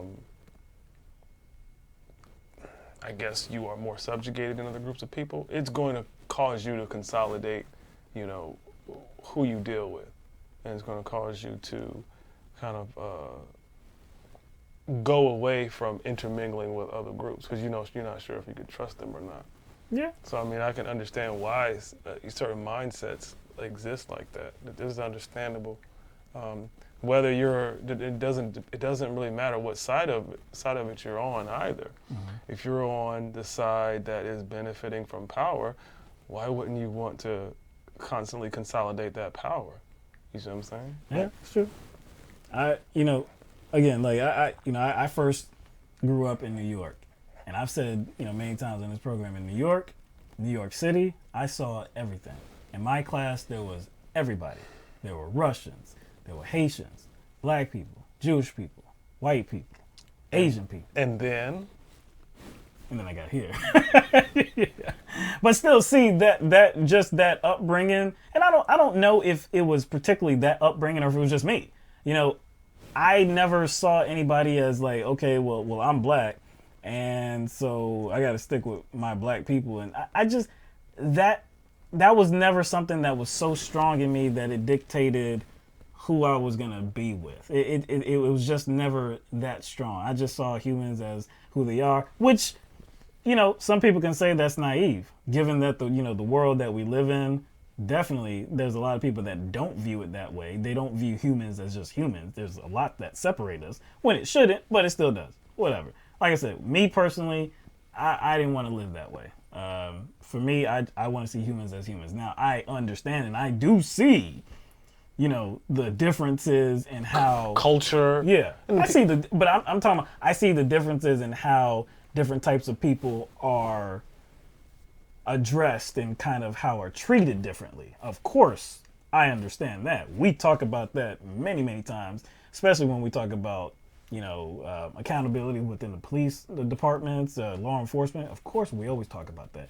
And we talked kind of about that with Amber Guyger as well, because I believe a little bit of the reason, at least a little bit, I don't know how much, but I think one of the reasons that she shot and killed Botham Jean was because it was a large black guy. That's what I think, given her past too, and the things that we saw with her social media history. So, well, not social media, but text history. So, like I said, I understand perceptions are different and this and that. For me, I don't care about what color you are. I'm sorry, I got other things to worry about. I'm definitely, I think it's definitely important to raise up marginalized communities. And that definitely does include black communities. I'm definitely with that struggle. But saying that you can't marry somebody from a different community to aid that struggle or somehow hampers your ability to aid that struggle, not with that. I mean, I understand where that comes from, because there's going to be a lack of trust between groups. Yeah. So I think that's where that comes from. But it's an old argument. Yeah, because, yeah. Of course, dealing with the history, it's an old argument. But I mean, if you're just talking about the level of comfort people have around certain people, it's quite understandable. I mean, if people consolidate together, naturally, their offspring, people who look the same are consolidated together in one space for a long period of time, and that population grows naturally, all those people are going to, one, look alike. They're going to be kind of nurtured by the same culture. Not even judging the cultures like up or down, left or right. Just naturally, you're going to develop certain cultural proclivities. You're going to develop, like, I guess, linguistic nuances. It's just basic comforts of growing up around a certain people. That's basically all it is. So it's not that I'm completely unaware of it. Yes, there are definitely things that, like when we moved here, that I couldn't relate to the people on. They had no clue what the hell I was talking about. Sure. Now it might be different. Like, I was looking at demographics of the town we live in.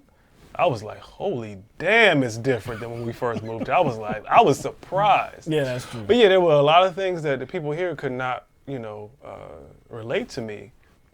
They could not relate to me on certain things. Our high school experience? Oh, no. You know what? I went straight to high school. Elementary school. Middle school, high school. It was very apparent now. Man. As a child, it's kind of hard to,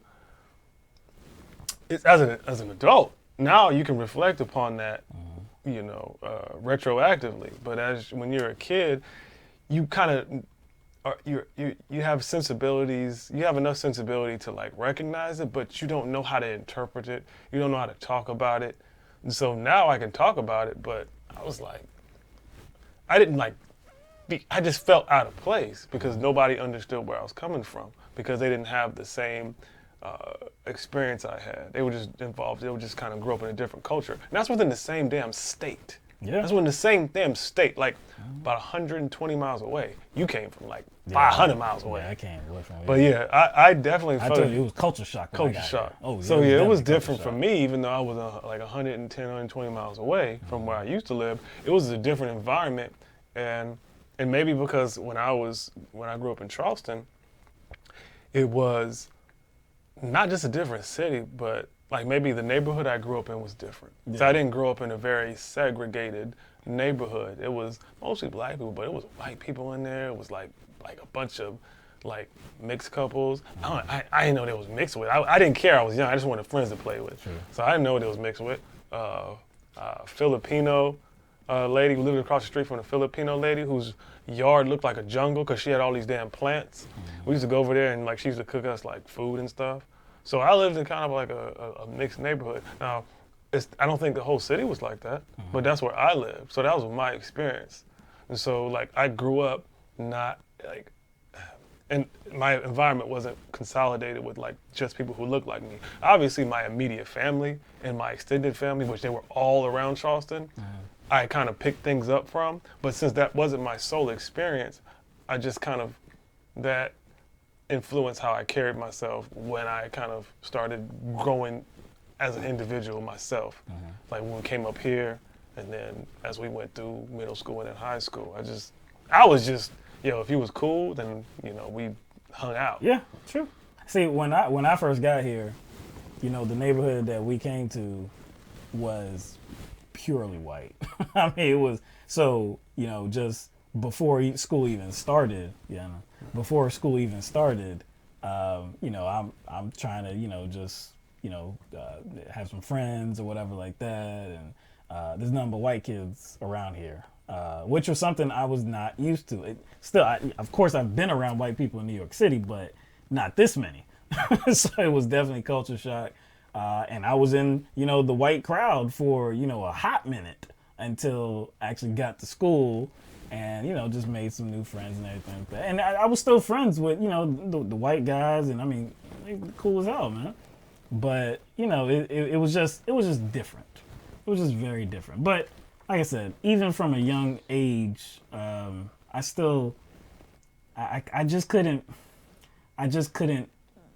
say that, I couldn't put a lot of value in different races. I just couldn't put that value. Some people are able to do that, especially people that feel like they, their communities have been marginalized for so long. They want to strengthen their own community. I agree with that. That makes sense. But people choose to do it in different ways.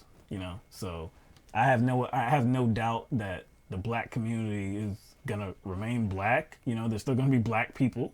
I have no doubt that there's gonna remain white people and Asian people and and black people is like, if you're just talking about people who have a certain skin type or not a monolith. Yeah. Like if you're just looking at people who have, a range of dark complexion from light skin to dark skin to purple black. Right. Like within that, there's more variation than any other group. So within that one group, if we're going to call that one group, which is kind of hard to, there's more genetic diversity within, like, say the continent of Africa than anywhere else. People who have the same complexion. There's so many different types of people and look. You know what I'm saying? Like, we need to raise up. Now, one thing, we need to raise up all communities, no doubt. I don't care what community it is. White community is definitely the dominant community in the United States of America, but there are so many white people that definitely need to be raised up. We need to raise up all people, no doubt. There are some communities that need specific focus, like the black community. I will attest to that. But as soon as we can actually do something about the greed and the corruption that has been afflicting this nation for so long, as soon as we can do something about that, we can actually make some change. We can lift up communities. We can lift up people no matter what color they are. That's the problem, though. Anyway, yes, we see Gene wants to call in. We have seen it, all right? We're trying to make some points, all right? We're trying to, get to some, just trying to, like I said, just try to add some more context and just give a expanded answer to what, Sav had to ask us and bring up. But now is the time. Gene, welcome to call. There's no code word. Just call in. There's no code word. We welcome your call, Gene. We welcome your call. I assume we're signed in. Hell if I know. I think it's always signed in, actually. Mm-hmm. Yeah, I think it's signed in. But yeah, man, I don't know. But I was just going to actually go back to the conversation we're having about religion and why it's so dangerous, and that it kind of establishes this reality that places this reward or punishment in the afterlife, and I think that is very, very damaging, man. Okay, I see you, Moose Gal. Funny. Mike's gal. I know. Gal. Who says that? But yeah, like that's my main thing. It's about the whole reward and punishment. All right, here we go. Now I hope this works properly. Yeah, I know. I don't know that. This might need different sound settings for. Gene, are you there? Oh gosh, that's terrible. I don't know why it's doing that. Hold on one second. Yeah, you sound like you're. It's coming through the computer or It sound like you're right mumbled. You sound like you're muffled. It sounds like now. Hold on, don't say anything right now because we gotta change this audio speaker. There we go. All right, now let's hear you. Nothing. Is that no? You know what? That's not even the right one. Now let's hear you. Can you hear me now? Say something again. I want to see if the audience can hear you. Hello. Hi, guys. Okay, I think they should be able to hear Hi, you. guys. Can y'all hear Miss Jean? We need confirmation that Gene can be heard. Can you guys hear me? They can't even hear us. All right. Jordan said good. Yeah. All right. Yeah. All right. How are you doing, Gene? I'm good. I'm doing really, really good. It's good to call in. It's been a long time. So, I had something else planned. Usually, I like to call in. I like to have something that's worthwhile to say, not just blah blah blah. So, but tonight I thought instead of talking, well, I'm not sure. Let me think. I think that the confusion that I wish I could speak in Spanish. It's easier for me to write in Spanish than it is to write in English than it is to speak. Let me think here. Sorry. So I am thinking that the problem that some people have, I think there's kind of three different groups. One is, yes, about time we're impeaching Trump. Another group, I don't think anyone in the chat thinks this way, is he hasn't done anything wrong. He's a revolutionary. He's upset the apple cart, whatever, those things. Mm-hmm. And I think then there's other people that are concerned. And I think that's maybe where the chat is. And I can't speak for anyone in the chat, but I can speak for my personal concerns. And I kind of look at it as the long game. And I'm worried that, okay, so the House, if I remember correctly, can impeach for whatever reason. It doesn't have to be something illegal.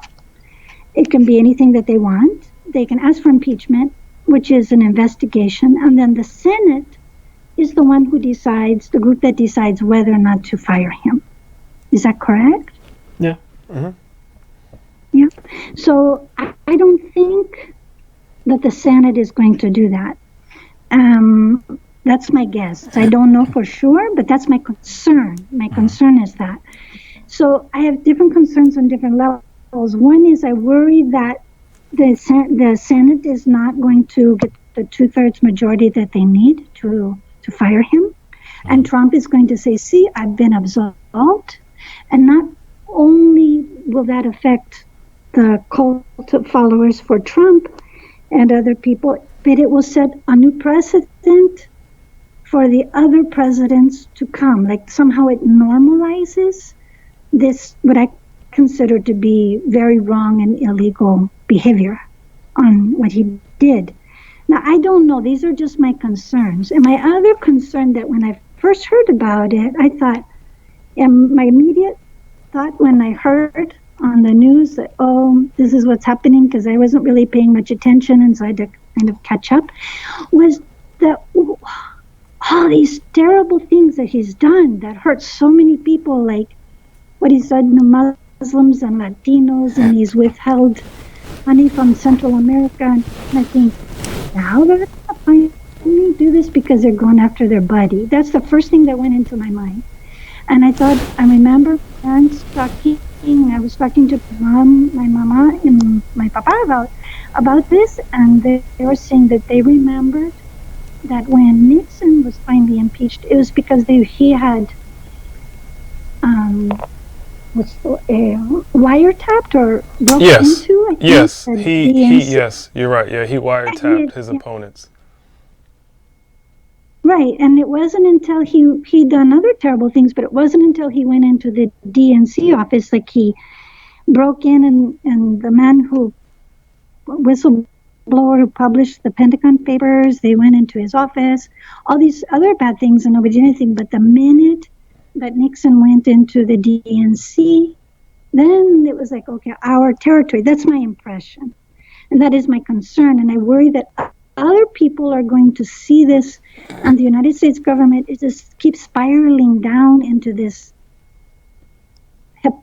hypocritical, corrupt on both sides, and it just causing the public to lose respect and hope in democracy. Not that you all really have much of a democracy, but I just worry that it's going to further, and I don't have the answer, and I don't know what to do. I just know that here I see things so differently because we have a problem right now here in Costa Rica with our president who actually wants to pass a law, because last year we had a national strike for 5 months from September, and it went on for 5 months from there, and we got what we wanted. It was public workers, nurses, doctors, everything, and teachers, and we won.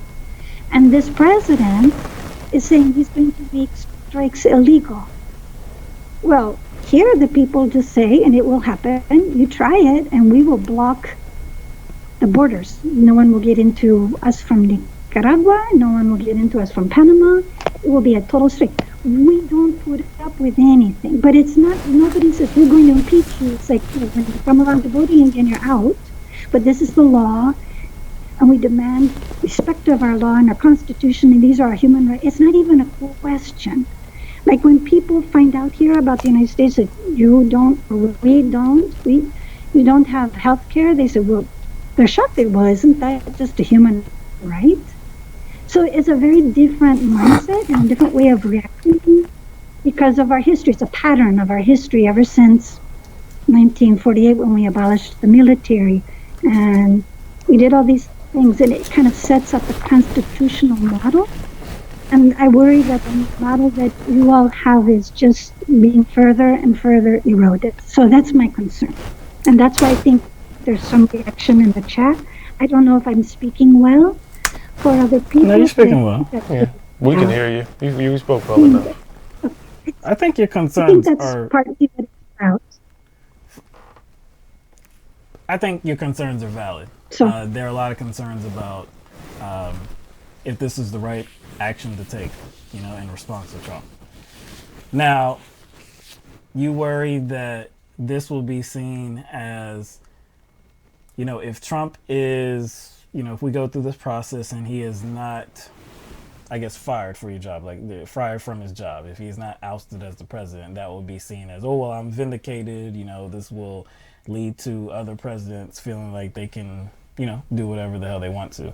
We already kind of went through that with the Mueller investigation, and he claims that he's vindicated, even though there were those 10 instances of obvious obstruction of justice. And I don't know how much of a win that was for him, if that was win at all. I don't think that was a win.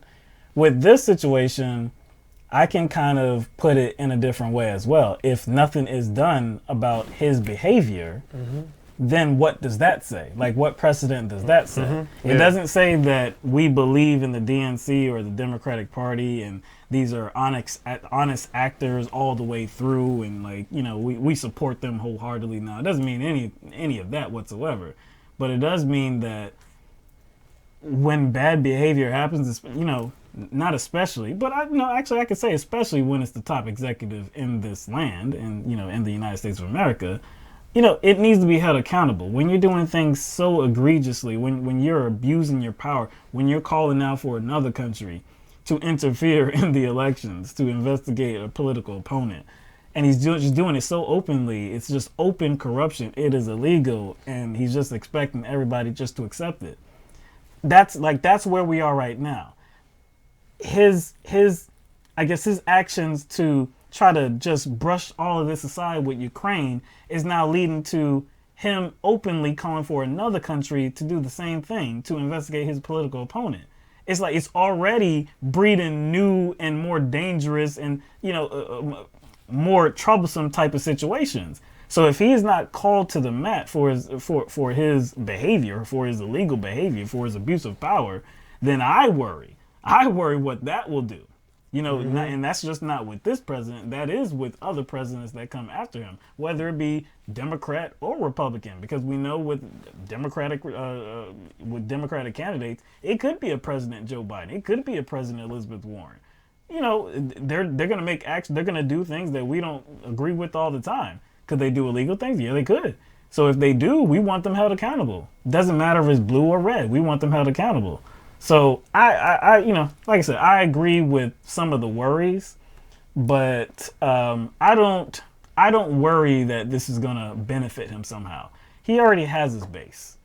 I don't think that's going anywhere. I just read off that horrible poll earlier, you know, just earlier in the stream, where people are questioning whether he actually did what the damn summary of the phone call says that he did.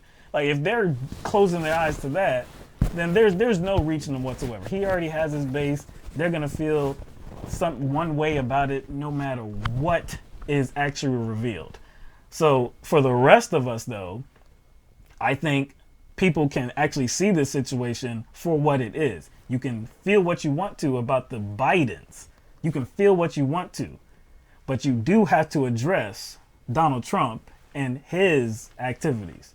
That's where I want people to go. So, like I said, this impeachment inquiry doesn't bother me. I think more will probably get released. Maybe some more devastating type of facts will come out. I'm not sure.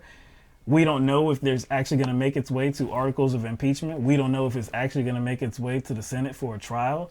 McConnell has already said that if it does make its way to the Senate, he's going to have to do it per Senate rules. To change those Senate rules, he needs 67 votes, which he's not going to get. He's not going to get. So, you know, like I said, we just kind of have to wait. This is at the very beginning of the process, but I'm not, I'm not critical of the Democrats' actions thus far. Donald Trump has.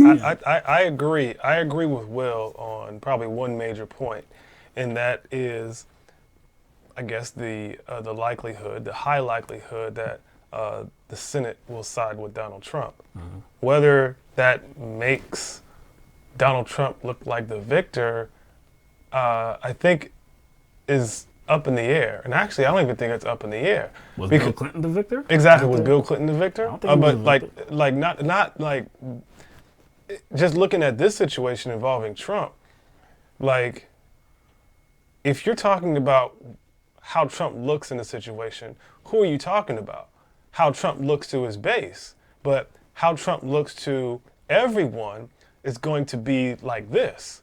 Oh, he didn't get convicted because Republicans had control of the Senate, not because he wasn't guilty. Now, I think there's a concern that Trump will try to, I guess, present that case, but I don't think most people will see it that way. It's obvious that if the Senate just gives him a pass, it's going to be based on partisan politics, not because he's actually absolved, especially if a deep and robust and very detailed impeachment inquiry goes forth, because there's a lot of stuff that comes out that actually could affect 2020. So if people are just looking for a result based on impeachment alone, I think that's a little bit limiting. You kind of have to look at what the results of an impeachment inquiry and then an actually official impeachment would look like. And how that would play into the 2020 election. And if you're talking about a precedent that's being set by Trump possibly getting off and other presidents or representatives feeling like they can get away with stuff, I can understand that. But I think a worse precedent is being set if you don't try to hold them accountable. I think that's actually worse. So what we're dealing with is not a perfect solution here. We're just dealing with worse and worst. And I think people are torn and concerned probably because they know they have to make that hard choice. And I think that's hard. We're looking for a perfect solution. So we have to choose between worse and what is worser, or what's the worst. And my thing is, why impeach anyone when their party has control over the House? That's the kind of precedent that's being set as well. Why impeach anyone? So I think we have to weigh what kind of precedents are being set, or what precedent has heavier weight. And I think going forth with an impeachment inquiry has more weight than if Trump survives it by way of the Senate. I think not doing it has more impact. I think that's how we should look at this, which has the greater impact on the negative side. Not, well, we can't have a perfect situation where the entire system crumbles, so we do nothing. Do you see what I'm saying? We can't do that. Did you mean why impeach or why impeach a president when their party has control their of the party Senate? has control of the Senate? Okay. But because that's what you're saying. Yeah. Because the House is definitely. I know. Do you see what I'm saying? So like then I have to ask the question: Yes. why impeach anybody like at all? So again, we're in a situation where we have to consider that there is not going to be like this utopian perfect situation that comes out of this where we don't want to do anything and not move unless the entire system crumbles, or unless like all of corruption gets dealt with. It's unfortunately that's not going to happen. I know that's why people don't want to kind of engage in this topic in an objective way, because that's the question that you're going to have to grapple with. If you mention Nixon, he actually stepped down during the impeachment inquiry because all the stuff was coming out. And the Republicans weren't going to stand with them. And they're and again, the Republicans weren't going to Yeah, stand it came with them. down to like 4 Republicans Yeah, that supported him in the end. Yeah, because everything was so damning that they could not stand by him, and then that would have definitely screwed the party over. Now, I'm not saying that it's going to happen with Trump, but I think if we're going to bring up Nixon, we have to mention that. And a lot of the stuff about Nixon wouldn't have came out if there was not an impeachment inquiry. He knew that he had to step down because there was just too much damning information. Now, like I said, I don't know if that's going to happen with Trump, but the overall takeaway is... Well, my point... Go ahead. Yeah. Thanks. My point on that was not the whole impeachment thing, which took like 3.5 years with Nixon, but the fact, when did they react? And I think maybe people who live in the United States feel this way too. I don't know if it's because I live in another country and I have perhaps a different perspective. That here we see what the U.S. government has done to Central America, to Honduras, to El Salvador, and the drug cartel is from the United States government, and what they've done doing right now to Venezuela. And so I think there's such and I think I can speak for most people here, there's this feeling of heaviness that the United States is so dangerous and so powerful, and this is such a critical time, and all this, the other, there's a fear that Trump will be reelected, I think is what it is. And this will be so damaging for us here in Central America, for the rest of the world. And the other thing I'm concerned about personally is that this sucks all the air out of all the other conversations. And the climate crisis is so severe right now that we really don't have time. And if we are going to save and not go to 40 degrees Celsius, we have to do something now. And we're not going to do it with Trump, I know that. But I don't know if we get Warren or other people in that it will happen either, but there's this existential feeling of crisis. And I think that's why when I hear about this, I think, oh my God, just another drama, would you people get your act together, and would you just, somebody, it's a feeling of powerlessness, I think is what it is, and great concern for not just, oh gee, will the United States survive as this mock democracy, or will the planet collapse? And that's kind of scary. It's exhaustion. People here are at Yeah, it's this. No, it's more than. It's not exhaustion. It's like I'm ready to fight. I will do. We here are working so hard at so many levels to take and other people in the world. And I see Greta and the young people rising up, and I think, and then boom, it's this Trump thing again. Well, see, that's what and I guess that's it's the exhaustion not, that I'm talking the about. Because you're Yeah. exhausted with all the chaos. You're exhausted because that's how I feel. Like I'm ready for the fight just as well as you are. Everybody else wants to actually get things done, but then we keep having to deal with this kind of bullshit. Trump's actions, this and that. Yeah, exactly. But it's hard to push them to the side. It's hard to not deal with them especially when this situation reveals itself. I mean, this is dealing with again. We just went through the whole Mueller investigation where it was suspected that Trump did exactly this, and that took over what? That took 2 years or so. And so we just got done with that. We can bury that. Okay, you can say nothing was found. He was not guilty. Cool. But it was such a big issue because it would have been a problem if he did do it. It would have been a big problem. You remember Tulsi Gabbard, Representative Tulsi Gabbard, who was also running for president. She said that if he was found to have colluded with the Russians, then that would have probably preempted a civil war. It was that dramatic. She said it was that dramatic. So it would have been a problem for everybody, not just Democrats, but Republicans alike. That's what they said. But they just their contention was that he did not do it. Here we have a situation where he did do it, and they're still trying to run interference for him. So Yeah.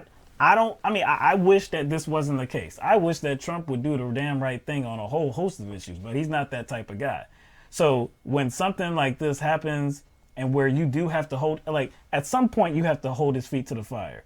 When, we've talked about the emoluments clause. We've talked about different activities which he could be impeached for. Smitty in the chat, because I said I wasn't critical of, the Democrats' actions to this point.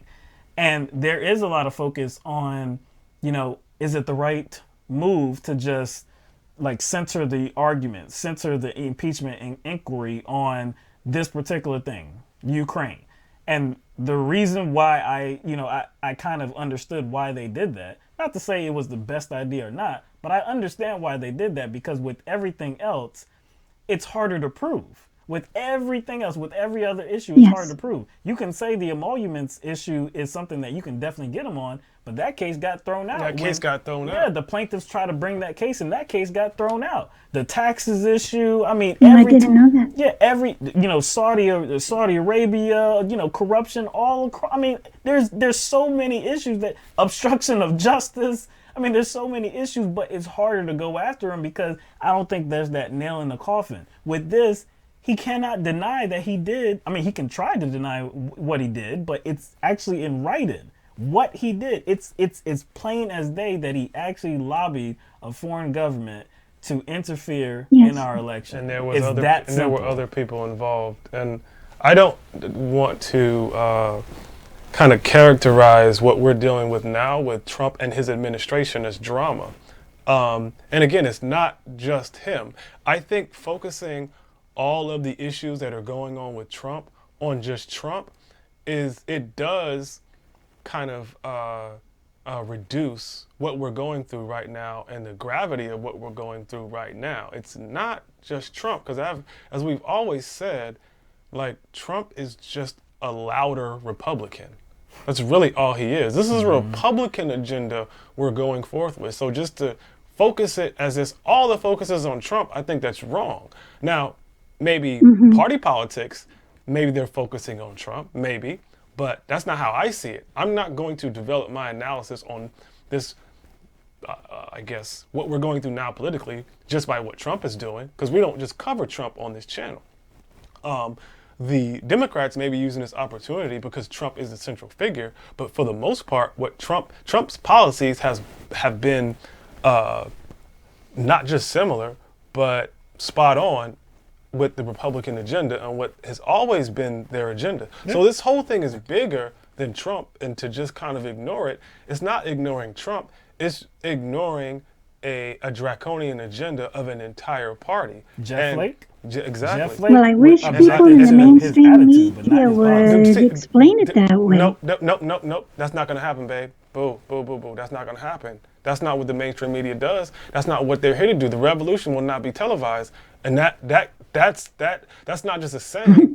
I'm serious. That's not just a saying. That's not an empty saying, because You're the right. revolution will not be televised on a corporate media. So we're expecting a corporate media to do something it was never designed to do, and I don't expect it. I will never, ever expect it to play out that way, and it never will. And it's my position that as a country, the government has the ability to multitask.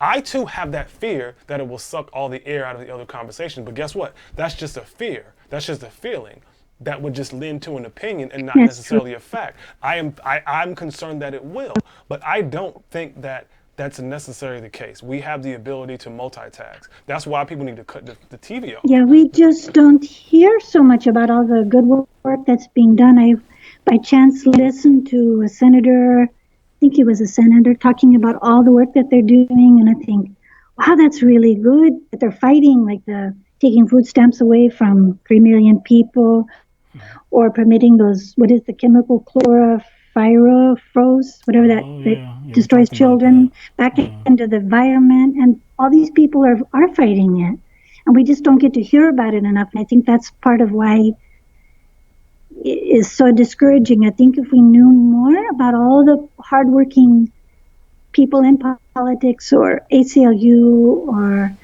NAACP, whatever they're called, Black Caucus, all these other organizations that are working so hard and doing such good work, fighting the good fight, I think maybe that's what I just need to hear more of sometimes.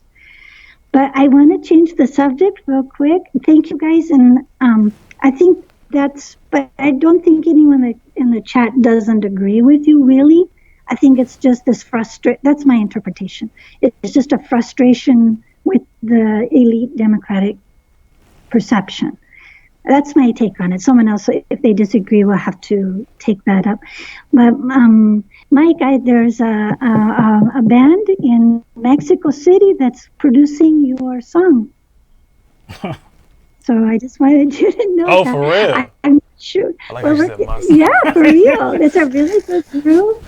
And they had a connection, and they really liked it, and they've changed the music around and everything. They've got it's gonna be good. I heard a run through. We haven't picked a title, but I did say it has to say somewhere dedicated, and your name on there. So. Oh, okay. and so it's part of the show. We thought that was really fun. And they're saying you gotta write more. So, expanding by I the gotta seconds. connect with my So I wanted to say that. Yeah, I thought you'd enjoy that. I think that is just so fun. It's good. I'm excited. This really good group in Mexico City. So anyway, I wanted to share that, and I appreciate you guys and your passion and your hard work. And I will say good night. Buenas noches. We appreciate you calling in, Jen. Yeah, appreciate it. Pleasure. Yeah, thank you very much. Okay, bye-bye. Bye. Wait, I think the larger point, as far as people, again, these are valid concerns, but it's it puts us in a position. It puts us in a position as a nation to completely not move on anything. Yeah. Do you see what I'm saying? Exactly, because everything would be viewed as too controversial. It might end up as a win for him, or it might do this, it might do that. It might take away from it'll take away from the Democrats, I guess, taking up real issues. Now, I want people to kind of put on their thinking caps for 1 second when people make that point, because that's an argument. Now, what is most of our outlook? Ours, Will and I's, and most of y'all's perception of the Democratic Party and what they are and who they serve. Answer that question first. Just think about that. I'll give you a chance. I'm probably not going to take long for many of you to come up with the answer. How you perceive the Democratic Party and who they serve, whose interests they serve. Now, what you're saying is that the party that doesn't serve the interest of the people, right? And they serve the interest of the elites and the corporations. Let's establishment party, this kind of two-party duopoly. You're saying that if none of this Trump stuff was here, they would all of a sudden now do those things that would benefit humanity. If only they weren't distracted. If only they weren't distracted. Like, think about that. You know what I'm saying? Do you see how that doesn't really make sense? And actually, since we're talking about people like parties being distracted, and I gotta push back on that. No matter how we feel about the Democratic Party, no matter our opinion on the Democratic Party, it is up to us not to carry false narratives on this show or carry false narratives in our consciousness when we're giving our analysis. And we keep hearing that. What do we keep hearing? Democrats wasted 3 years and 2.5 years on the Mueller investigation. And we keep seeing that and we keep hearing that Congressman constantly. Jim Jordan recently said that. Now, like, Republican. again, like, I want people to think. The Democrats wasted our time. They are the ones that started this whole thing. They did this, the Democratic Party. That's not actually when we true. knew that Russia did not collude with the Trump campaign. I honestly don't care if that's a DNC narrative or that's a narrative that was started by, Hillary Clinton people or DNC people or some Democratic people. That's just a narrative. The Democrats did not have control over that investigation. What Democratic representative, right, that is in charge of creating legislation, passing legislation, right, introducing it, which ones were involved in the investigation? Could you answer that for me? Anyone. Which ones were actually directly involved? Unnamed. Yeah, unnamed. Which ones were constantly tweeting out updates on the investigation? Constantly. Unnamed. Consistently. Actual, like, people with power. We're talking about people with power. Representatives now. Somebody Democratic that's been elected. representative. Somebody's Yes. been elected who is supposed to be passing the legislation for the good of the people, who was distracted from that because of the investigation. Investigation that they were not actually involved in as far as hands-on. So what exactly were they kept from? How did the Democratic Party do this to us for 3 years if they had no hand in the actual investigation? Actual investigation, whatever narrative you say is false about DNC getting hacked, that's one thing. But as far as the Mueller investigation as a whole, who was putting that in the news cycle the most? Who was putting that in the news cycle? I'm talking about Rachel Maddow. Again, we're stuck on Democratic representatives. Rachel Maddow doesn't count. She's kind of a Democratic shill. Maybe CNN too. But what representatives, Democratic representatives, came out periodically when the Mueller investigation was just ongoing? Not when new things came out, because that doesn't count either. Because when the public finds out about things, of course they're going to talk about it. We're going to talk about it too. But where were all these Democratic representatives out front making proclamations and giving updates and giving their opinions on the Mueller investigation or whether Trump was guilty or innocent on a consistent basis, which kept them from creating legislation? We'll wait and give us some names and give us some dates. What's more than that too? Because that's a very good question. That's some very good questions you asked. But some additional questions to ask too. Like you said, doesn't matter where the narrative came from, because you can put that on the DNC, you can put that on the dossier. You can put that on whatever. You can put that on Democratic politicians. You can put that on Hillary Clinton. You can put that on whatever. But who actually started the investigation? And that the head of the investigation was a guy named Robert Mueller. Who put Robert Mueller in his place, in the capacity to lead the investigation? Who put Robert Mueller there? Was it any Democratic politician? Were there any Democratic hands involved in that process? Did anybody direct Mueller to do anything? I'm talking about Democratic politicians. This is why we have a problem with that kind of narrative of the Democratic Party did this to us. Lots of people say that, including Republican Congress members, the Democratic Party did this stuff. Trump says that. The Democrats the Democratic Party did this to us for 2 years, 3 years. Democratic Party didn't do a damn thing because they had no control. When Trump came in to office, the Republicans had the Senate and the House. That means that the Democratic Party had no control over anything, any investigations or whatever. Also, Trump, the administration, Trump had the ability, or let's say the DOJ had the ability, in which Trump did appoint the Attorney General. He appointed the FBI director, too. Yeah, he appointed the FBI director. And the CIA, head of the CIA, and the Secretary of State. But the Trump administration had total control over who started the Mueller investigation. The Trump administration. The Trump administration did this to themselves.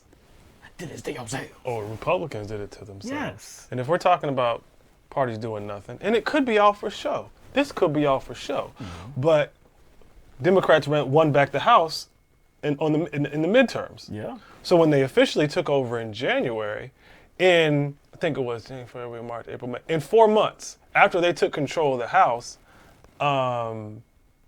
they had taken up 51 bills, resolutions, or suspensions, 49 of which had passed through the House. So 49 bills and resolutions or suspensions, 49 passed in 4 months this year. Mm-hmm. This year. So where is this idea like that they're just distracted, as if they can't multitask? The do nothing party. They are the do nothing party now. We're saying this, but you can't say that they don't have the ability to do something in the midst of some other investigation that they're really not directly involved in. I see a well, Amy Fink said Adam Schiff. I don't know if that was an answer to us, but if that is an answer to this, that's the wrong answer. Because he's a part of a judiciary committee. Yeah. Again, he's not the ranking member on that. No, he was not leading the House Intelligence Committee when the investigation popped the Mueller investigation popped up. Yes, that was Devin Nunes that was leading that committee, the Republican. If we're talking about now, it's still, he has a specific position where he is tasked to do those jobs. That doesn't mean that the Democrats cannot put forth legislation, because this body of people who are tasked to do certain jobs are doing those jobs, those side jobs. They can do both, and most of them do. It's not like every single Democrat in Congress is doing what Adam Schiff is doing, or doing what Maxine Waters is doing, or doing what Elijah Cummings is doing. Look, or Ilhan Omar, because she's with Foreign Affairs. Yeah. Is it really just because this involves somebody that people feel is despicable, Biden? You know, Biden's name is in this, so it's like people just can't get off of that name. Like that just has to be the focus. You can't do, like, if this was about the emoluments, and Nancy Pelosi had said, you know what, we're going to start an impeachment inquiry, would the reaction be different? Like, I have to believe that. I don't know. I think the reaction would have been the same no matter what. I just don't buy the fact that because Biden's name is in this, you feel some type of way. Like, I don't care if Biden's name, I don't care if Hillary Clinton's name was, I don't care whose name is in this, because I see it for what it is. Bad behavior. I think illegal behavior by the current sitting president of the United States. It doesn't matter who this involves. I don't have to believe that the Democratic Party's motives are genuine or pure. You know, I don't have to believe that at all. No, all I have to do is read the whistleblower complaint. All I have to do is read the summary of the transcript. I mean, the summary of the phone call. Really, that's all I need, because really those are the only two pieces of information that you need to actually make an assessment, come away at an opinion. And really, it's not an opinion, because it's fact. It's right there in front of you. If you read that summary of the phone call, that's all you need. That's why Trump could not answer that reporter's very basic question. What did you want? What did you want President Zelensky in Ukraine to do about the Bidens? What exactly did you want done? Well, it's a bad thing that we haven't supported Ukraine. It's a really bad thing. And other countries haven't done it. They need help. But, we shouldn't be the only ones.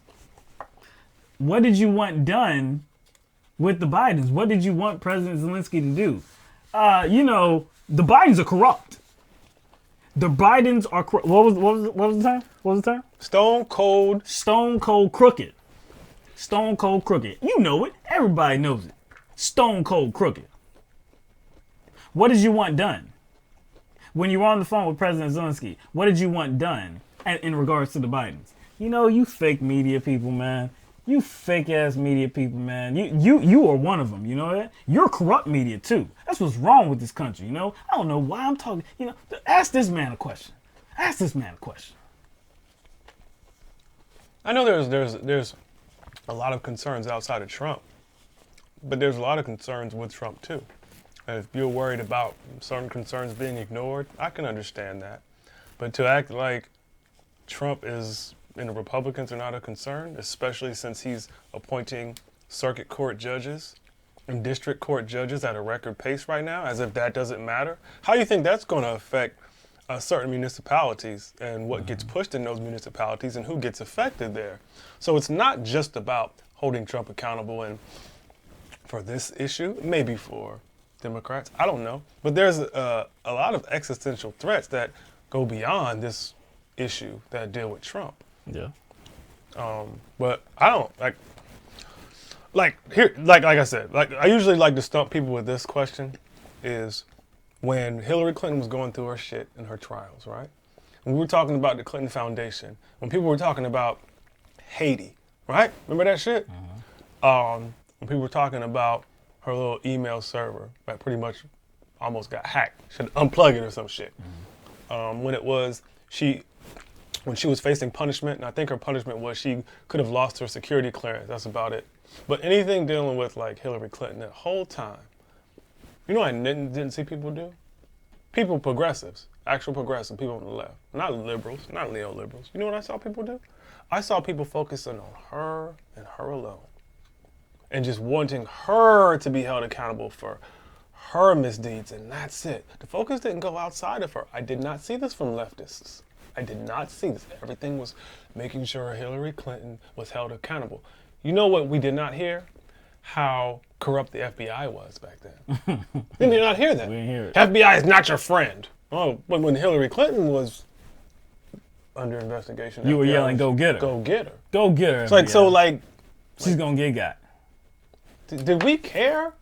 We knew the FBI ain't to be trusted, but guess what?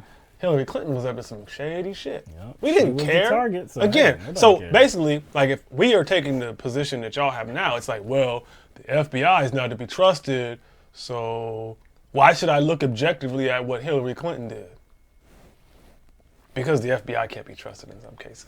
How would it look, right? And we talk about police brutality. We talk about the criminal justice system and the abusive nature of it, and how it incentivizes abuse, and how it incentivizes the prison industrial complex to, I guess, imprison as much people as they can. We talk about that all the time, right? But are there actual criminals that, I guess, law enforcement goes after? Actual criminals, right? Things that you can legitimately say, yo, this is some behavior that doesn't need to happen, and law enforcement needs to go after those people, right? We say that we talk about that. We talk about criminal justice reform every day. We talk about police brutality, and there are police departments that I guess we would consider corrupt, right? There are police departments that have had to pay out, lawsuit amounts in the millions or whatever.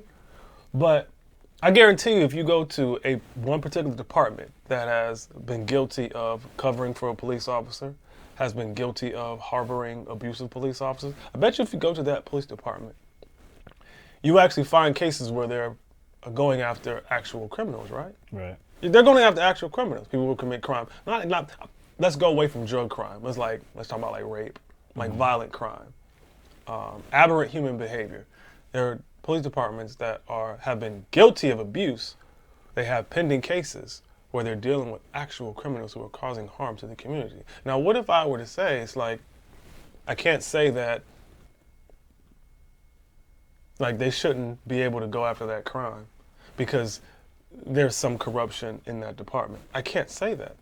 That would be illogical to question each and every, criminal investigation that they were doing because we highlighted some issues within that department or within the network of police departments. It just doesn't make sense. I wouldn't all of a sudden say all the crime that they're going after is just frivolous.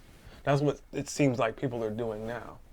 We have a larger problem with all of our agencies in the United States, whether it be intelligence agencies, whether it be FBI, CIA, NSA, whatever it is, we can acknowledge that. But to act as if there's actually not legitimate crime that those organizations are actually going after, it just doesn't make any sense. It's kind of like these QAnon people who, on one hand, say that the FBI is infiltrated by the deep state, and we have a problem with the deep state corruption with an FBI in every agency, but then they'll turn around and say that all these networks of pedophiles are being taken down, and Trump is helping them. The FBI. The FBI is taking down all these global pedophile networks. Like, which is it? You can't have it both ways. It's purposeful confusion. Not just confusion. It's duplicitous, man. They're trying to confuse you. They will use the FBI to suit their purposes, and they will hate on the FBI to suit their purposes. Yes. Like, we can't worry about like what the motive of the FBI is, who they're working for. Mm-hmm. We can worry about that all we want, but like, it still comes back to the same thing. We're creating a situation where everything is going to be a stalemate then. Like, who checks who? Who holds who accountable? Nobody, I guess, because there's a certain amount of corruption within everything, especially these institutions we have here. Yo, what was AOC trying to work on with Ted Cruz? Was that some criminal justice reform, John? Nah, it was I can't remember, but whatever it is. Actually, the subject doesn't matter. He was saying the right things. Now, I don't know if it actually went anywhere. I don't know if they're actually talking, but he was saying the right things, and she wanted to know if he was actually if he was actually going to put his you know, if he was real with it, you know, if he was actually real with it. So she talked about it. I mean, they discussed this, especially on social media. I don't know if they actually, like I said, I haven't followed it to a great length, but Ted Cruz is not somebody that I support. Ted Cruz is not somebody that a lot of people on the left would support. It's Ted Cruz. It's Ted Cruz. But there was something that, at least on the surface, they agreed with. So AOC was like, man, well, if you really about it, then we can work together on that. Doesn't matter who it is. Like, in most situations, Ted Cruz is the enemy. Yeah. On most situations, she's the enemy. But if he was actually trying to do this, then it doesn't matter who he was. If he was trying to do the right thing, it doesn't matter who he was. And it didn't have any loopholes? Didn't have any loopholes, right? It was that right there. It was lawmakers, yeah. Yeah, it's right. Former lawmakers becoming lobbyists. Yeah, they're trying to do something about that. Okay. So, same thing with the Democratic Party and this impeachment inquiry. I don't have to believe that the Democratic Party's intentions are good. I don't have to believe anything more or less than what I already view about Nancy Pelosi. I hold her in the same light. This didn't change not a thing. What's that Democratic representative that has a habit of, I guess, killing black men? Ed something? They found the third body of a black man in his house. Mm-hmm. They finally arrested him. What was his name? Ed something? I don't know what his name is. Wonder who's going after him. Pretty sure there is. There's a law enforcement agency that's going after him right now. Finally, after the third one. Man, I can't remember his name. Ed Buck? Do anybody remember? You know his name? Anybody? Is it Ed something? Yeah, it might be Ed Buck. Yep, Ed Buck. Ed Buck. Indicted. He was indicted. Yes, he was indicted. Ed Buck was indicted. And he was indicted by a law enforcement agency, right? Now, what do I look like?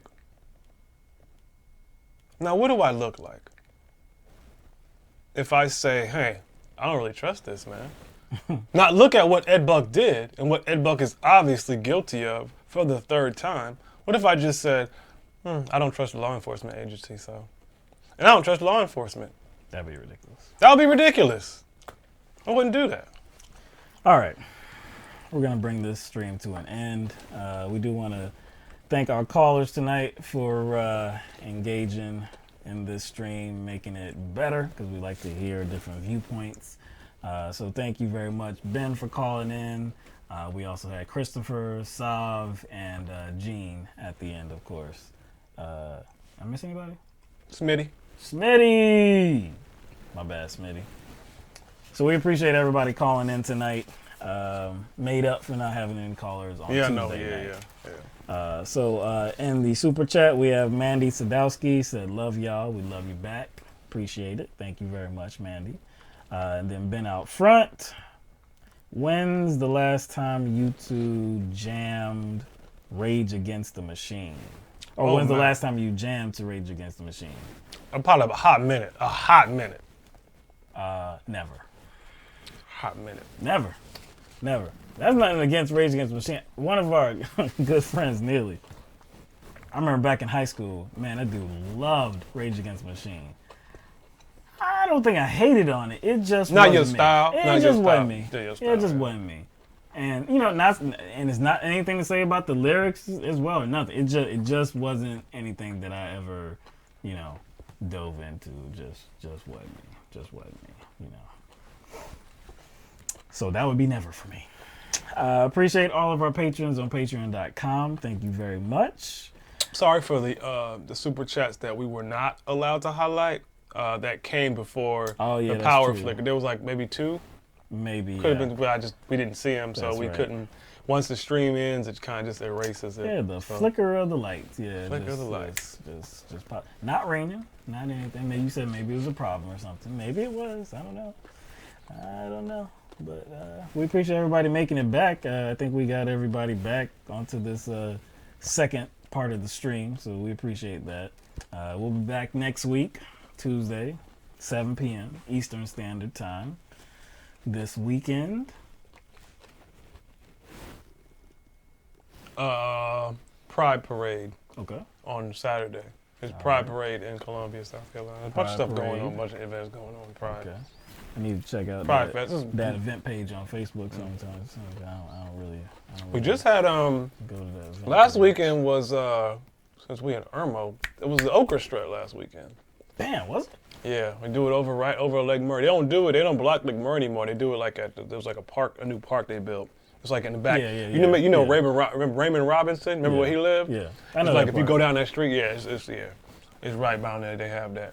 I didn't hear anything about it. Not the one thing. Only reason I saw it is because I saw it on Facebook. Because there were some other events that surrounded like a crawfish or a lobster boil or something. I can't remember. Well, that was a big thing some years ago. Man, I used to hear because I think like Irmo's band used to come and play. I used to hear the band from my house. But yeah, hope everybody has a good weekend. We had some rats in the chat. We did like earlier? No, just a couple minutes ago. We had a couple rats trying to speak some hate speech. Really? Yeah. I blocked them. But yeah, just trying to be stupid. But whatever. We don't care about that. Let them deal with the report. I don't care about that, man. They a part of that 29%? Hell yeah, man. Okay. Hell yeah, they part of that 29%, man. See, don't let me see anybody face to face part of that 29%, man. Gosh, I don't want to see any. See, I'm thinking about when we might see some people. Yeah, you know it. Yeah, no, we just gotta just like clear our minds, not deal with it until we get there, man. We were kind of briefly discussing next year, Milwaukee, Democratic National Convention, and some of the not to name any names, just some of the some of the people that do lend their voice And to we YouTube. we befriended too. We ran Yeah. into in Philadelphia. Yeah, but it's not the same day. You know, the 2019 October. It's not the same day, and I'm not looking forward to seeing Oh something. no. I'm not, and you know, I don't fake it.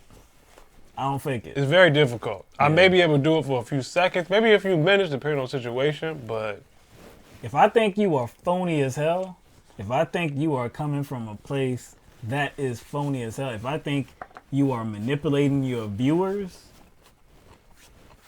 yeah, I can't just be fake. I'm not gonna be fake. It's gonna be it's not gonna be I'm it's just not gonna really go through the looking- motions. yeah, so I'm not really looking forward to Not it because gonna I do don't that. want to fall gonna do out that. with some people that I'm, you know. I look them right in their face.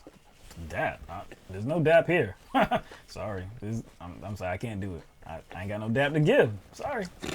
Ain't got no dap to give, man. But that's another issue. All right, everybody. Appreciate it again. Hope you come back next week. We'll have much to talk about next week. I'm certain something will happen tomorrow. I'm certain of it. I'm certain there will be some more news on Ukraine, possibly on China. It never stops. But anyway, everybody have a good weekend, and we will see you in a few days, all right? Peace out, everybody.